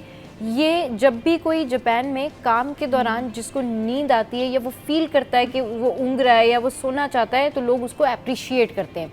वहाँ पर जो थके हुए चेहरे हैं ना, उनको अप्रिशिएट किया जाता है कि ये कितने हार्ड वर्क वाले लोग हैं। अब चाइना में देखें लोग किस तरह से काम कर रहे होते हैं कि ऐसा लगता है कि वो रोबोटिक हैं या मशीन्स हैं। और आप उनकी कंट्री देखें, उनकी नेशन देखें, उनका लाइफ स्टाइल देखें, आप कितना ग्रो अप है और कितना वेल मेंटेन और कितना आगे हैं वो लोग।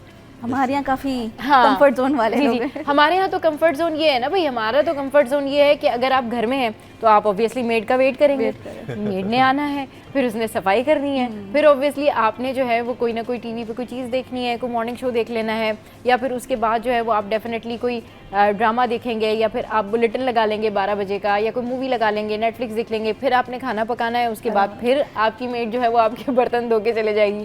तो कहने का मतलब ये है कि आप कंफर्ट जोन से बाहर आना ही नहीं चाहते। ये टाइम जो आप ज़ाया कर रहे होते हैं, आपको पता ही नहीं, घर में जितनी खवातीन बैठी होती हैं वो ऑब्वियसली टाइम ज़ाया कर रही होती है, उनको पता ही नहीं वो घर बैठे भी बहुत कुछ कर सकती हैं, क्योंकि वो कंफर्ट जोन से बाहर नहीं आना ना, फिर 2 बजे से लेके 5 बजे तक सोना है तो फिर उसमें कंफर्ट जोन से तो कोई बाहर नहीं आ सकता। जी जी, कहना चाहूँगा, आप मॉर्निंग शो कर रही हैं, हाँ, लाइव कर रही हैं, सुबह सुबह नींद कुर्बान करके आना, बिल्कुल। Is it comfort? No, it's नहीं। Very extremely uncomfortable. आप रिकॉर्डेड शो कर सकती थी, इसमें ब्लंडर भी हो सकता है, फंबल भी हो सकता है, 10 चीजें हो सकती हैं, you are suppose to be very careful with the words.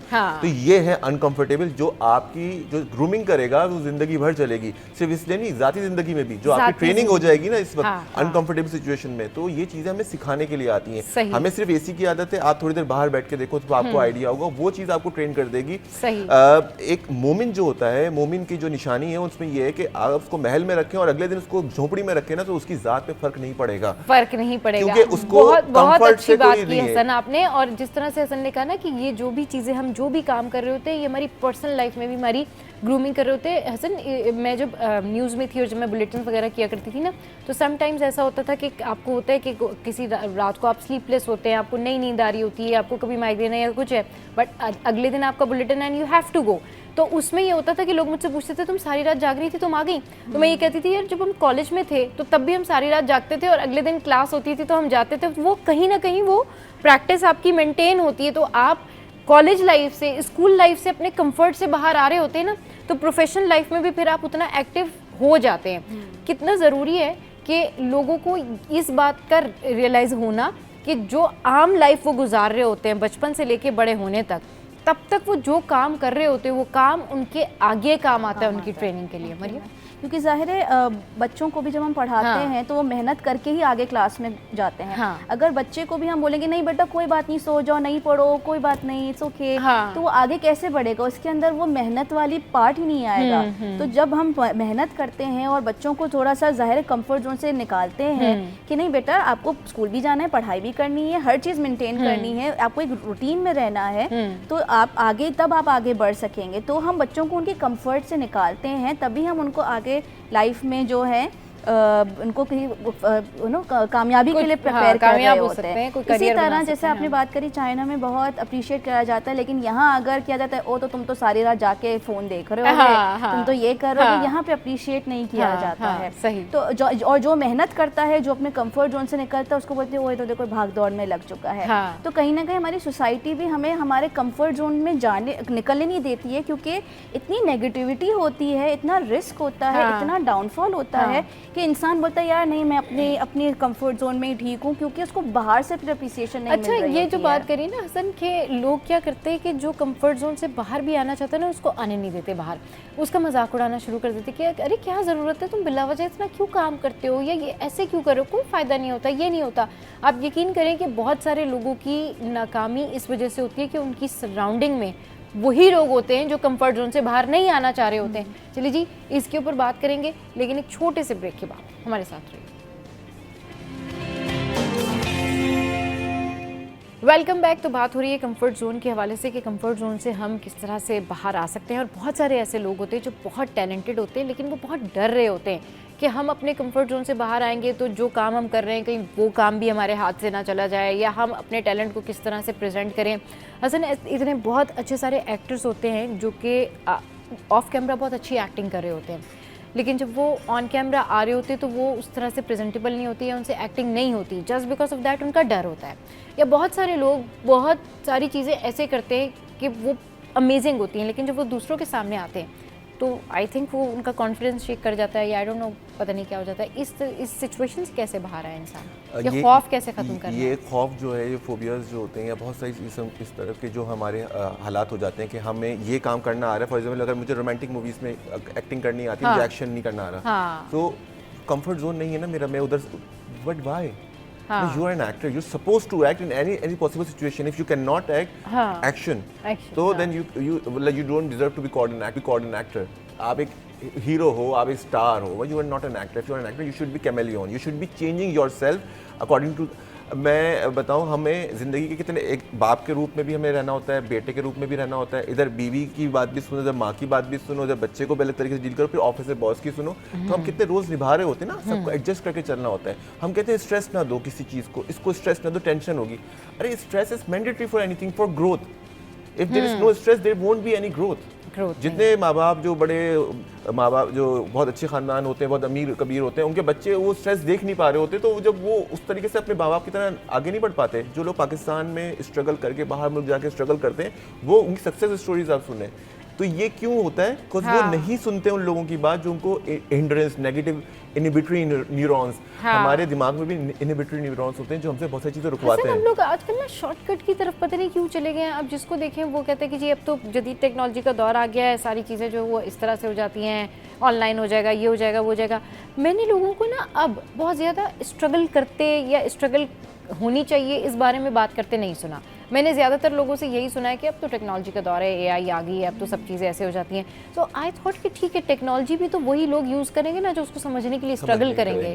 Problem ये है, तो क्यों लोगों ने कंफर्ट जोन को ऐसा बना लिया है कि या तो चीज़ें उन्होंने टेक्नोलॉजी पे छोड़ दी हैं या फिर अपने घर वालों पे छोड़ दी हैं कि अब्बू के पास तो इतने पैसे आएगा सारा कुछ. ये कंफर्ट जोन से बाहर नहीं आते. कंफर्ट जोन से बाहर आने के लिए इंसान के अंदर खुद जो है ना एक सही होनी चाहिए कि भाई मुझे कुछ करना है. मतलब if there is a will there is a way, वो वाली बात है ना. आपको आपकी पेरेंटिंग कैसी हुई भी, आपको एटमॉस्फेयर, एनवायरनमेंट, आपके दोस्त अहबाब कैसे हैं, वो अय्याशियों में है, अय्याशी है, तफरी, हंसी मजाक, जिंदगी ये है आपकी, तो फिर आप कंफर्ट जोन में रहें, आप लग्जरी में रहें. अगर आपकी जिंदगी का कोई मकसद है, अगर आप इंसान हैं, इंसान तो मकसद के लिए पैदा किया गया और मकसद के लिए दुनिया में भेजा गया है, तो फिर देन आपकी तो हर बात में स्ट्रगल, आपको हर बात में रिस्क लेना है. आपको अपने पेरेंट्स की भी नहीं सुननी. अगर हजरत इब्राहिम अलैहिस्सलाम आज़र की सुन लेते कि भाई हमारा तो खानदान ही चल रहा है, बिजनेस है हमारा, तो हम दूध बनाते हैं, no, I need to go find my way.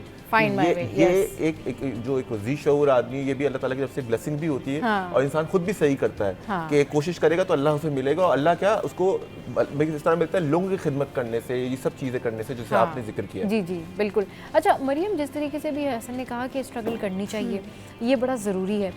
Parents किस तरीके से बच्चों के साथ ये बात उनको बता सकते हैं कि भाई ठीक है, हम आपको हर चीज़ प्रोवाइड करते हैं, मगर स्ट्रगल करना बड़ा ज़रूरी है.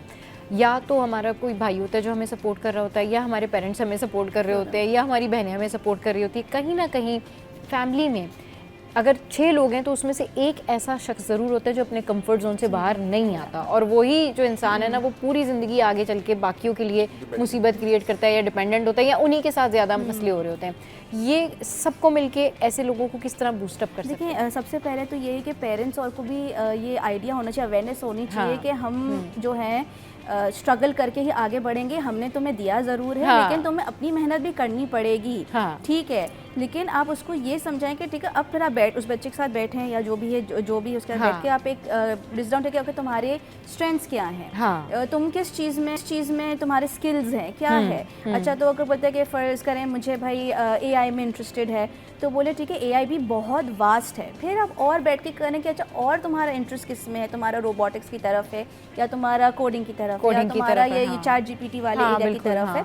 तो आप बोलेंगे देखो, हमारा दौर अलग था, हम एआई से नहीं है, तो अगर तुम हमारे बलबूते पे बैठे रहोगे तो तुम आगे नहीं बढ़ सकोगे. तो छोटे छोटे गोल सेट करें, मैनेजेबल गोल सेट करें. क्योंकि इनको फियर होता है कि अगर मैं अपने कंफर्ट जोन से निकल गया या मैं नई चीज़ में एक्सपीरियंस करूंगा तो मैं फेल हो जाऊंगा. तो उसको ये अश्योर करें कि देखो, failure does not mean and. Failure means कि ठीक है, यहाँ मैं लैक करता हूँ, लेकिन मैं उसको ऑल्टरनेट किस तरह लेके चल सकता हूँ और ग्रोथ की तरफ जा सकता हूँ. तो आप मैनेजेबल छोटे छोटे गोल्स बनाते हैं कि जिसमें रिस्क कम होता है, एंग्शियसनेस कम होती है. तो जब अगर उसने उसको अचीव कर लिया तो फिर उसको और वाइडन करके और बड़ा करके वो लेके जा सकते हैं. तो इस तरह फैमिली सपोर्ट कर, हम तुम्हारे साथ हैं, तुम रिस्क लो, हम तुम्हारे साथ हैं. कुछ भी होगा, फाइनेंशियल अगर लॉस हो गया कोई बात नहीं, तुम रिस्क तो लो, ताकि हमें पता चले कि वेयर वी स्टैंड. बिल्कुल, बात वही है ना कि लोग रिस्क नहीं लेते, और रिस्क लेना लाइफ में कितना ज़रूरी है स्ट्रगल करने के साथ साथ.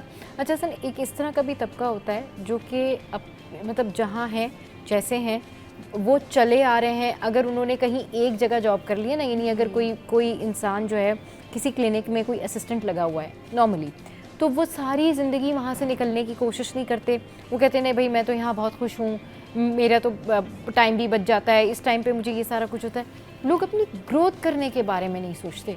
तो क्या फेयर होता है, ये कौन सा फेयर फैक्टर होता है, या फिर क्या लगता है लोगों को कि नहीं बस हमारी इतनी ही हमारी टैलेंट है या इतनी हमारी इंटेंसिटी है, बस हम यही कर सकते हैं लोगों को ज़िंदगी जो में। टैलेंट है या नहीं है उसका अंदाजा भी लोगों की बातों से होता है। उसको अपने अंदर की झांक के देखने का मौका ही नहीं मिल पाता कि तुम्हें कितना टैलेंट है, कितना कुछ कर सकते हो। हम गवर्नमेंट ऑफिसर गवर्नमेंट एम्प्लॉइज हैं, हम लोग गवर्नमेंट से आगे सोचते नहीं कि प्राइवेट में जाएंगे हमें पता है हम एडजस्ट नहीं हो पाएंगे क्योंकि बॉस अलग तरीके से देख रहा है, यहाँ पर हम नवाब हैं। तो ये जो चीज़ है ना, ये कंफर्ट जोन, ये दैट्स द थिंग जो कि आपके दिमाग के सेल्स को ही श्रिंक कर देगा, आपके दिमाग को ही श्रिंक कर देगा, आपकी बॉडी को ही श्रिंक कर देगा। क्योंकि आप उस वो जो नहीं कुएं के मेंढक बन के रह गए, समंदर तो आपने देखा ही नहीं। आमिर खान का बेटा जुनैद वो बसों में सफर करता था, बिल्कुल, तो वो इतना बड़ा स्टार का बेटा, तो यही ट्रेनिंग होती है बच्चों की। माँ बाप की ट्रेनिंग ही ऐसे बच्चों की करनी चाहिए कि नहीं, you are supposed to be on your own. Whatever job I have gotten, I have never had any reference for my father. मेरे फादर ने कभी मुझे कहीं जॉब के लिए रेफर नहीं किया, मैंने हर जॉब अपनी खुद की है। Though he was on a higher position still, तो खुद स्ट्रगल करनी होती है, बसों में सफर करने होते हैं, धक्के खाने होते हैं। ये चीजें रायगा नहीं जाती, ये चीजें आपको वो कुछ सिखाती है जिंदगी भर आपके साथ रहता है, जिंदगी भर। हाँ बिल्कुल ठीक है ना, जिंदगी भर जो है ये चीज़ें जो है वो आपके साथ होती हैं। ये सारा आपका लर्निंग प्रोसेस होता है जो कि आप सीख रहे होते हैं। उस टाइम पर ये आपको बहुत बर्डन लग रहा होता है, लेकिन आगे लाइफ में ये आपके बहुत काम आ रहा होता है। बहुत शुक्रिया मरियम, आप हमारे शो पर आए, हसन हमारे शो पर आए। तो जनाब शो में यह वक्त तो एक ब्रेक का, ब्रेक के बाद जब वापस आएंगे तो फिर एक और मज़ेदार टॉपिक, दिलचस्प टॉपिक आपके साथ में शेयर करेंगे। आपने कहीं नहीं जाना, हमारे साथ रहना। Stay with us, keep watching city at 10। Welcome back. तो जनाब बात करते हैं कि पाकिस्तानी ख़वातीन जो हैं वो किसी से कम नहीं हैं, किसी से पीछे नहीं हैं। चाहे बिज़नेस हो, घर संभालने की बात हो या फिर ससुराल हो, सब इक्वली संभाल लेती हैं। मतलब ये वो ख़वातीन हैं कि जिनके बारे में जितनी बात की जाए उतना कम है, क्योंकि ये अपना घर भी मैनेज करती हैं, दफ्तर भी मैनेज करती हैं और बहुत सारी ऐसी चीज़ें भी मैनेज करती हैं। और जहाँ पर बात की जाए ना कि बिज़नेस में पाकिस्तानी ख़वातीन कितनी आगे हैं, तो भाई बिज़नेस में पाकिस्तानी ख़वातीन इतनी आगे हैं कि आप देखें कि बड़े बड़े जो ब्रांडेड आउटलेट्स होते हैं वो इन ख़वातीन ने ख़ुद अपनी मेहनत से खोले हुए हैं, डिज़ाइनर हैं। फिर इसके अलावा ये बहुत सारी ऐसी फील्ड्स में काम कर रही होती हैं जहाँ पर काम करना बहुत नामुमकिन होता है फैमिली को टेक केयर करते हुए। तो ऐसी दो ख़वातीन जो हैं वो आज हमारे शो पर मौजूद हैं जिन्होंने बहुत मेहनत की। और उसके बाद अब एक जो हमारे साथ पर्सनालिटी मौजूद है, नायला, उनका अपना खुद का एक सैलून है। और हमारे साथ मौजूद हैं समीना अंजुम जो कि रेस्टोरेंट जो है वो रन करती हैं। अस्सलाम वालेकुम, वेलकम टू द शो। कैसे हैं आप लोग? ठीक ठाक हैं? थोड़ा सा अपनी स्ट्रगल के बारे में बताएं कि किस तरीके से आप लोगों ने स्ट्रगल की और कैसे ये आइडिया आया कि आपने रेस्टोरेंट का नाम बताया खापा हो जाए, तो ये कैसे फिर आपने जो है वो खोला, स्टार्ट किया? रेस्टोरेंट का जो नाम की अगर बात करें तो वो हमने, यानी कि मेरे बच्चों ने और मेरे बेटे हैं दो माशाल्लाह से, और दो मेरे बच्चों के निकाह हुए हैं तो उनकी बहू हैं, तो मेरी जो भतीजी भी हैं, जी सॉरी सिस्टर की बेटी हैं, भांजी हैं, जी, तो उन्होंने डिसाइड किया था, तो हम सबको पसंद आया खापा हो जाए, तो उससे रिलेटेड हमने नाम ये रखा। और स्ट्रगल जो स्टार्ट की वो बेसिकली मेरा अपना फील्ड जो थी इस तरह से है कि मेरी कुछ फ्रेंड्स है होम बिजनेस का काम करती हैं, फूड का, तो उनसे भी थोड़ा सा आइडिया लिया, फिर उनके साथ भी मैंने खड़े होकर काम किया। लेकिन ये कि फ़र्स्ट एक्सपीरियंस जो मैंने स्टार्ट लिया वो अपने बच्चों के लिए लिया। मैं चाहती थी कि मेरे बच्चे जो है कोई काम करें, क्योंकि मैं असल में जॉब में इंटरेस्टेड नहीं हूँ कि बच्चे जॉब करें, और लेकिन मैं चाहती थी कि अपना बिजनेस स्टार्ट करें। तो हमने सोचा फूड का ही छोटा सा सेटअप स्टार्ट करते हैं। तो बस इस तरह से फिर हमने एक संगे बुनियाद रखी और उसको हमने फिर स्टार्ट ले लिया। सही। चलें जी नायला, आप बताएं आपकी क्या स्ट्रगल है, आपकी क्या स्टोरी रही? मैंने अपने हस्बैंड की डेथ के बाद से, सिंगल पेरेंट हूँ मैंने अपने हस्बैंड की डेथ के बाद से सोचा कि बंदा कुछ करे, तो उसके बाद फिर मैंने डायरेक्टली कोर्स किया रोज से। देन काफ़ी टाइम तक वहाँ जॉब भी की एज अ मेकअप आर्टिस्ट। फिर मैंने घर में सलून स्टार्ट किया, क्योंकि बच्चों के साथ आपको जॉब करना, कैरी करना बहुत मुश्किल हो जाता है, टफ टाइम होता है, तो आपको वो भी मैनेज करना है और ये भी मैनेज करना है। तो दैट मैंने स्टार्ट किया घर से थोड़ा थोड़ा करके। नाउ अल्हम्दुलिल्लाह आई विल बेटर, मतलब अर्निंग्स बेहतर हो गई हैं। और कितना मुश्किल होता है पहला थॉट कि मैं कुछ काम करना चाहती हूँ या मैं कुछ स्टार्ट करना चाहती हूँ, ये थॉट, उसके बाद फिर इसके ऊपर इम्प्लीमेंट करना, इसके ऊपर अमल करना कितना मुश्किल होता है? बहुत ज़्यादा, क्योंकि हर बंदा ना एक अलग ही उसमें जाता है। एक तो आप बिल्कुल ही एक सेपरेट साइट हो जाते हैं, मतलब सब कुछ छोड़ के आपने बच्चों को भी देखना है, आपने घर को भी देखना है, तो साथ साथ आपने कुछ करना भी है। हाँ। तो मेरा जो पर्सनल ये था कि ऐसा कुछ हो कि वो आप घर में रहते हुए थोड़ा बहुत जो है ना वो बच्चों को कोई ऐसा जरिया हो अर्निंग का कि आप घर में रहते हुए वर्क करें और साथ में बच्चों को भी देखें ना। सही। अच्छा, बात Priority सारी ये होती है ना कि जब कोई खातून ये डिसाइड करती है कि I have to do something, तो घर से ही जो है ना रेजिस्टेंस शुरू हो जाती है। No you can not do, आप नहीं कर सकते, नहीं आप नहीं कर सकते। आपने रेस्टोरेंट जिस तरीके से खोला और जिस तरह से आप रन कर रही हैं रेस्टोरेंट, तो एक खातून जब रेस्टोरेंट रन करने जा रही होती हैं या वो ये आइडिया प्रेजेंट कर रही होती है अपने घर में, तो घर से एक रेजिस्टेंस शुरू होती है, नहीं you can not do that, अरे आप कैसे करेंगी, इसमें तो बहुत सारे जो है लोगों की ज़रूरत पड़ती है और कुक्स की ज़रूरत पड़ेगी, आपको तजुर्बा नहीं है, आइडिया नहीं है। कितनी तनकीद हुई, कितनी रेजिस्टेंस फेस की, और अभी क्या समझती हैं कि किस जगह पर आप स्टैंड करती हैं?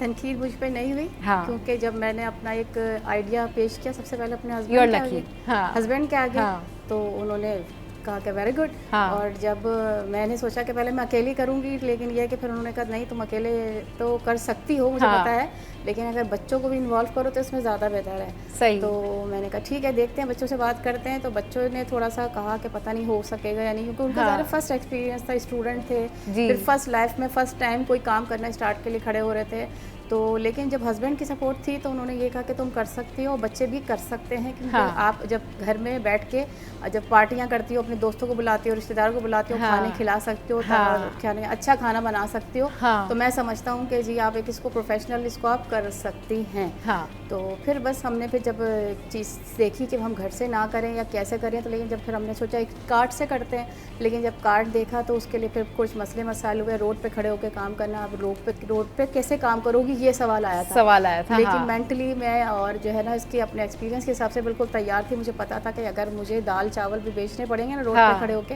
तो मैं बेचूंगी। और वही हुआ कि जब मैंने दाल चावल का कार्ट लगाया, अल्हम्दुलिल्लाह मेरा काम चला। हाँ। और उसमें सबसे मेन सपोर्ट जो थी, पिलर जिसे कहना चाहिए, वो मेरे दोनों बेटे। सही। उन्होंने मुझे बहुत सपोर्ट किया, फिर मेरी सिस्टर ने सपोर्ट किया, मेरे भाई मेरे साथ खड़ा था। हाँ। तो माशाल्लाह सपोर्ट थी, कोई ऐसा शख्स नहीं था जिसने ये कहा कि आप नहीं कर सकती। सही। क्योंकि उनको पता था ये कर सकती, कर गुजरेंगे, और माशाल्लाह मैंने कर दिखाया। हाँ। और कर गुजरी, और आज माशाल्लाह अपना प्रोफेशन ही, मैं अपना रेस्टोरेंट हम अपना चला रहे हैं। बिल्कुल, रेस्टोरेंट। क्या ज़बरदस्त ये स्टोरीज़ हैं। ये देखिए, ये होता है कि आपने कहीं से तो शुरू करना होता है ना, और बस वही प्रॉब्लम होती है जहाँ से आपने शुरू करना हो। लेकिन अगर आप हिम्मत, हौसले के साथ, अल्लाह पर यकीन रखते हुए कोई काम स्टार्ट करते हैं ना, वो डेफिनेटली वो बहुत उसका अच्छा अंजाम होता है, आपको सक्सेस मिलती है, कामयाबी मिलती है। इस पर मज़ीद करेंगे बात, लेकिन एक ब्रेक के बाद। Welcome back. तो बात हो रही है कि पाकिस्तानी ख़वातीन जो हैं वो बिज़नेस के मैदान में कितना आगे हैं, घर भी संभालती हैं, बच्चे भी संभालती हैं, कारोबार भी संभालती हैं, बिज़नेस भी संभालती हैं। तो ये एक बहुत बड़ी बात होती है। आप अगर मतलब नाम लेते जाएं तो आप थक जाएंगे कि इतनी ख़वातीन जो हैं वो कामयाब हैं और कामयाबी के साथ अपना घर भी चला रही हैं, फाइनेंसेस भी आगे बढ़ा रही हैं। अच्छा, ज़रूरी ये नहीं होता कि आपको ज़रूरत हो आप तभी काम करें। ज़रूरी ये होता है कि आप कुछ करना चाहते हैं, कुछ पॉजिटिव करना चाहते हैं, अपनी फैमिली में अपनी कोई अर्निंग्स ऐड करना चाहते हैं, कुछ स्पेशली कुछ अपने लिए करना चाहते हैं, अपनी ग्रूमिंग के लिए, तो ये भी बहुत मैटर करता है कि इस हवाले से भी अगर आप काम करना चाहें तो आप बहुत आगे जाते हैं। अच्छा नायला, बहुत सारे सलून्स में ऐसी लड़कियाँ होती हैं जो कि शौक़ के तौर पर आती हैं कि हमें मतलब फाइनेंशियल नीड नहीं है, लेकिन हम ये काम सीखना चाहते हैं और हम चाहते हैं कि हमें जो है वो हेयर डू करना आए, हम चाहते हैं कि हमें मेकअप करना आए और ये हमारा शौक़ है कि हम सलून में काम करें। आपको फाइनेंशियल नीड थी या आपने शौक़ के तौर पर शुरू किया था? फाइनेंशियली ही बेसिकली जो मुझे नीड थी, डेफिनेटली जब आप अलोन हो जाते हैं हाँ, तो यू हैव समथिंग कि आप कुछ तो करेंगे। लेकिन ज़्यादातर ख़वातीन उसी शोबे में जाती है ना जिस शोबे में उनका इंटरेस्ट होता है। तो आपका ब्यूटी साइड पर इंटरेस्ट था? बहुत डिफरेंट सी बात है कि मुझे शौक नहीं था। मजे की बात आपको मैं आपको बताऊं ना, ब्यूटिशियन बनने का शौक ही नहीं था? शौक नहीं था। अच्छा। मतलब ये मेरी sister you can do this thing ना, व्हाई आई कैन डू ना। मतलब कोई ऑफिस में जॉब कर सकते हैं, आप किसी स्कूल में जॉब कर सकते हैं, you have so many opportunities. सही। सो व्हाई यू आपने ये करना है ना, बट मत किया मैंने। हाँ ठीक है, ओके, मतलब स्टार्ट ही बिल्कुल मैंने ना सबके बाद स्टार्ट लिया और किया, और अल्हम्दुलिल्लाह अब यूँ कहने कि वो मेरा पेशेंट हो गया है। जो मेकअप है मतलब एक जिसे कहते हैं ना पेशेंट, एक बिल्कुल जुनून वाला। अब वो सिम्टम्स हैं कि यार मैं अब बिल्कुल बहुत ही मतलब इन्वॉल्व हुई हुई है, इंटैक्ट हुई है अपने काम में। सही। कुछ ऐसा भी होता है कि कुछ लोगों को किसी काम का शौक नहीं होता, लेकिन उस फील्ड में आ जाते हैं, फिर उनको पता चलता है कि अच्छा ठीक है ये फील्ड हमारे लिए ही थी। आप बताएं कि आपको शौक था या आप भी सडन कोई इस तरह से हुआ आपके साथ कि आप कुछ और करना चाहती थी लेकिन आपने फिर ये रेस्टोरेंट का बिजनेस जो है वो कर लिया?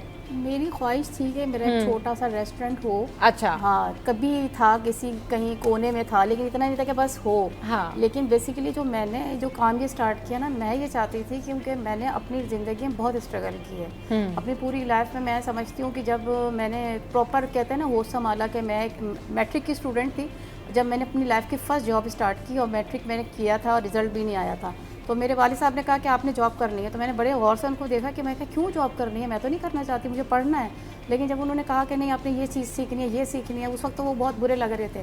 लेकिन आज अल्हम्दुलिल्लाह अल्लाह उनको जन्नत नसीब करे, मैं कहती हूँ कि आज मैं जो कुछ भी हूँ अल्हम्दुलिल्लाह सबसे पहले अपने फादर की उस दिन की नसीहत की वजह से हूँ, क्योंकि अगर वो हमें घर से ना निकालते हमें वो एक्सपीरियंस ज़िंदगी का नहीं हासिल होता। बहुत ठोकरें खाई, उन्होंने आपको कहा कि जाएं दुनियादारी सीखें, प्रोफेशनल लाइफ देखें कैसे सीखते हैं। बिल्कुल, ना सिर्फ मुझे, मेरी सारी बहनों को बोला और हमने सब ने जॉब की और माशाल्लाह फिर हमारी शादियाँ हो गई। उसके बाद जिसको ज़रूरत है उसने की, जिसको ज़रूरत नहीं हुई उसने नहीं की। और मैंने भी शादी के बाद कुछ टाइम की, लेकिन फिर फाइनेंशियली इतना ज़रूरत नहीं थी। तो ये जो आप काम कर रही हैं ये आप अपने लिए अपनी चॉइस से कर रही हैं? जी, मैं फिर ये आगे कंटिन्यू करना चाहती थी। तो मैंने जो बेसिकली स्टार्ट लिया, मैं ये चाहती थी कि जो चीज़ मैंने सीखी है ना ज़िंदगी में लोगों से, तो मेरे बच्चे भी उस चीज़ को सीखें। और मैं अपने बच्चों से ये कहती कि सारी लाइफ अपने फादर पर डिपेंड नहीं करना, आप खुद करें। वो ये कहते हैं ना घर बैठे हमें तो हर चीज़ मिल रही है, हमें क्या ज़रूरत है हमें जॉब करें, हमें क्या ज़रूरत पड़ी है कि हम मेहनत करें, हम कोई कारोबार करें।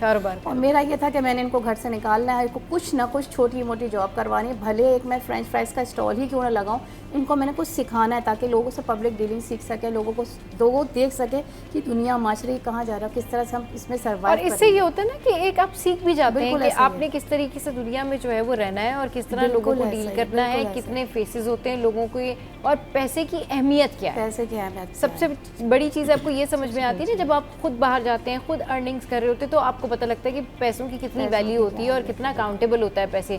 क्योंकि जब हम पेरेंट्स के पैसे उड़ा रहे होते हैं तो हमें तो उस टाइम पर एहसास ही नहीं होता, तब सिर्फ एक डांट पड़ती है कि ये क्या कर रहे हो, इतनी महंगी चीज़ें ले रहे हो, ये कर रहे हो, वो कर रहे हो। लेकिन जब आप खुद अर्न कर रहे होते हैं तो आपको आइडिया होता है कि पैसे कितनी मेहनत से कमाए जाते हैं। मतलब आप अपने पैसों से ना खुद अपने लिए एक चीज़ लेते हुए ना 10 दफ़ा सोच रहे होते हैं कि हाँ ये मेरी अर्निंग्स है लेकिन मैं ये खरीद सकती हूँ या नहीं खरीद सकती हूँ। और पेरेंट्स के पैसे जो हैं वो तो लोग कैसे उड़ा रहे होते हैं अयाशी के साथ। हम सभी ऐसे हैं वैसे, तो हम सभी सीखे हैं, जाहिर सी बात है, जैसे आप लोगों ने सीखा इस तरह से। तो कितना ज़रूरी होता है ख़वातीन के लिए ना काम करते रहना। मतलब एक खातून है जो फाइनेंशियली स्ट्रॉन्ग है, उनको नहीं है इतनी ज़रूरत, लेकिन अब वो कुछ करना चाहती हैं तो उससे उनकी मेंटल ग्रूमिंग भी हो रही है, उनका टाइम भी अच्छा पास हो रहा है, और दूसरा ये कि वो डिप्रेशन का शिकार भी नहीं हो रही, क्योंकि लोनलीनेस जो है ना वो आपको डिप्रेस कर देती है। आप कितनी मूवीज़ देख लेंगे, आप कितना जो है नेटफ्लिक्स देख लेंगे, आप कितना यूट्यूब देख लेंगे, इन दी एंड फिर आप जो है वो घर में है। तो कितना ज़रूरी होता है कि आप जब कोई काम कर रहे होते हैं ना, आपकी कंसंट्रेशन जो है ना उसी की तरफ जाती है। अच्छा मैं इसमें आगे बढ़ूँ, अच्छा अब मैं इसमें ये करूँ, ये चीज़ जो है ना आपको बहुत मोटिवेट करती है। सही, बहुत ज़्यादा मोटिवेशन होती है इस चीज़ से। सही। तो बहुत ज़्यादा बता देना आजकल क्या चल रहा है ब्यूटी में, ब्यूटी सेक्शंस में क्या क्या कौन से मेकअप? अब तो ज़्यादातर एस्थेटिक मेकअप भी जो है वो बहुत ज़्यादा आ गए हैं। दूसरा ये कि नो लुक मेकअप है, नो लुक मेकअप है, ये एक टाइम से चल रहा है। प्रोफेशनल आर्टिस्ट जो है ये पहले से उनको आइडिया था, अब ये है कि अब इन ट्रेंड आ गई है ये चीज़। सही, सबसे बड़ी बात कि जी थोड़ी सी बेसिस चेंज हो गई है, हम फाउंडेशंस पे आ गए, हमें ब्रांड की नो हाउ हो गई है, हमें वर्क की नो हाउ हो गई है, मच बेटर हो गया, हम आगे अच्छे की तरफ जा रहे हैं। भी बहुत अवेयरनेस आ गई है कि कौन सी ब्रांड के जो है वो मेकअप लेने चाहिए, कौन सा फेस पाउडर जो है वो आप दिन में लगा सकते हैं, कौन सा फेस पाउडर आप रात में लगा सकते हैं, कौन सी बेस आपने जो है वो इवनिंग में इस्तेमाल करनी है। क्योंकि अब ये जो सेंस है ना ये बहुत ज़्यादा प्रिवेल कर रहा है लोगों में, और लोगों को पता है कि जो पार्टी मेकअप है वो कौन सा है, मीटिंग के लिए मेकअप कौन सा है, नो लुक मेकअप कौन सा है, इसके अलावा आपने ब्राइडल मेकअप करना है या फिर आपने इवनिंग में जाके कोई सोशल मीटिंग्स के मेकअप लेने, तो वो भी डिफरेंट है, उसके हेयर स्टाइल भी डिफरेंट है ना, बहुत ज़्यादा है। तो आपके पास ज़्यादातर जो लोग आते हैं उनकी क्या डिमांड होती है, किस तरह का मेकअप कर दें हमारा ना? अब जो पहले से बहुत ट्रेंड चेंज हो गया। इवन अगर मैं आपको अपनी बात करूं, जब से मैंने इस इलाके में काम शुरू किया है, थोड़ा सा हमारा लोअर सा एरिया है, बहुत ज़्यादा हायर एरिया नहीं है। तो ये जो हमारा एरिया ना, उस टाइम तक जब तक मैं वर्क करती थी, मतलब उन्हें यही नहीं पता होता था कि मेकअप बेसिकली है क्या। सही। जिसे आप कहते हैं ना मेकअप, मतलब उनको लगता था वही कलर शेड अप्लाई करना मेकअप होता है, बट ये अब जब मैंने या गोरा किया है, दिखना तो ही उसका मेकअप होता है सिर्फ। सम टाइम ऐसा भी होता हाँ। है, ऐसा भी होता है। क्या आपने फेयर वाली बेस लगानी है? हाँ, आपने बिल्कुल, फेयर वाली हाँ। बेस लगानी है, और सही। अगर हम गोरे अच्छा, नजर आएंगे ना, ये भी डिपेंड करता है, ये फेयर बेस और ये जो डल बेस है ना, ये भी डिपेंड करता है। कुछ लोगों को डल बेस नहीं सूट करती, नहीं करती, कुछ बिल्कुल लोगों ऐसे ही। को फेयर बेस नहीं सूट नहीं करती। करती ये है। अपने अपने सूट करने का एक तरीका होता है, और अपनी अपनी स्किन का और बेस को कैरी करने का भी तरीका होता बिल्कुल है ऐसा ही है। कि आपने अगर बेस कैरी ही नहीं की हुई अच्छे तरीके से, तो वो आप जो है वो डल लगाएं, वो आप ब्रांडेड लगाएं, वो आप 1 लाख रुपए वाला फाउंडेशन लगाएं या आप 2 लाख रुपए वाला फाउंडेशन लगाएं, आपको ऐसा ही है। कैरी करना आना चाहिए कि कैरी करना कितना लगाना है स्किन पे और कितना नहीं लगाना, और कैसे उसको प्रेजेंटेबल दिखना चाहिए।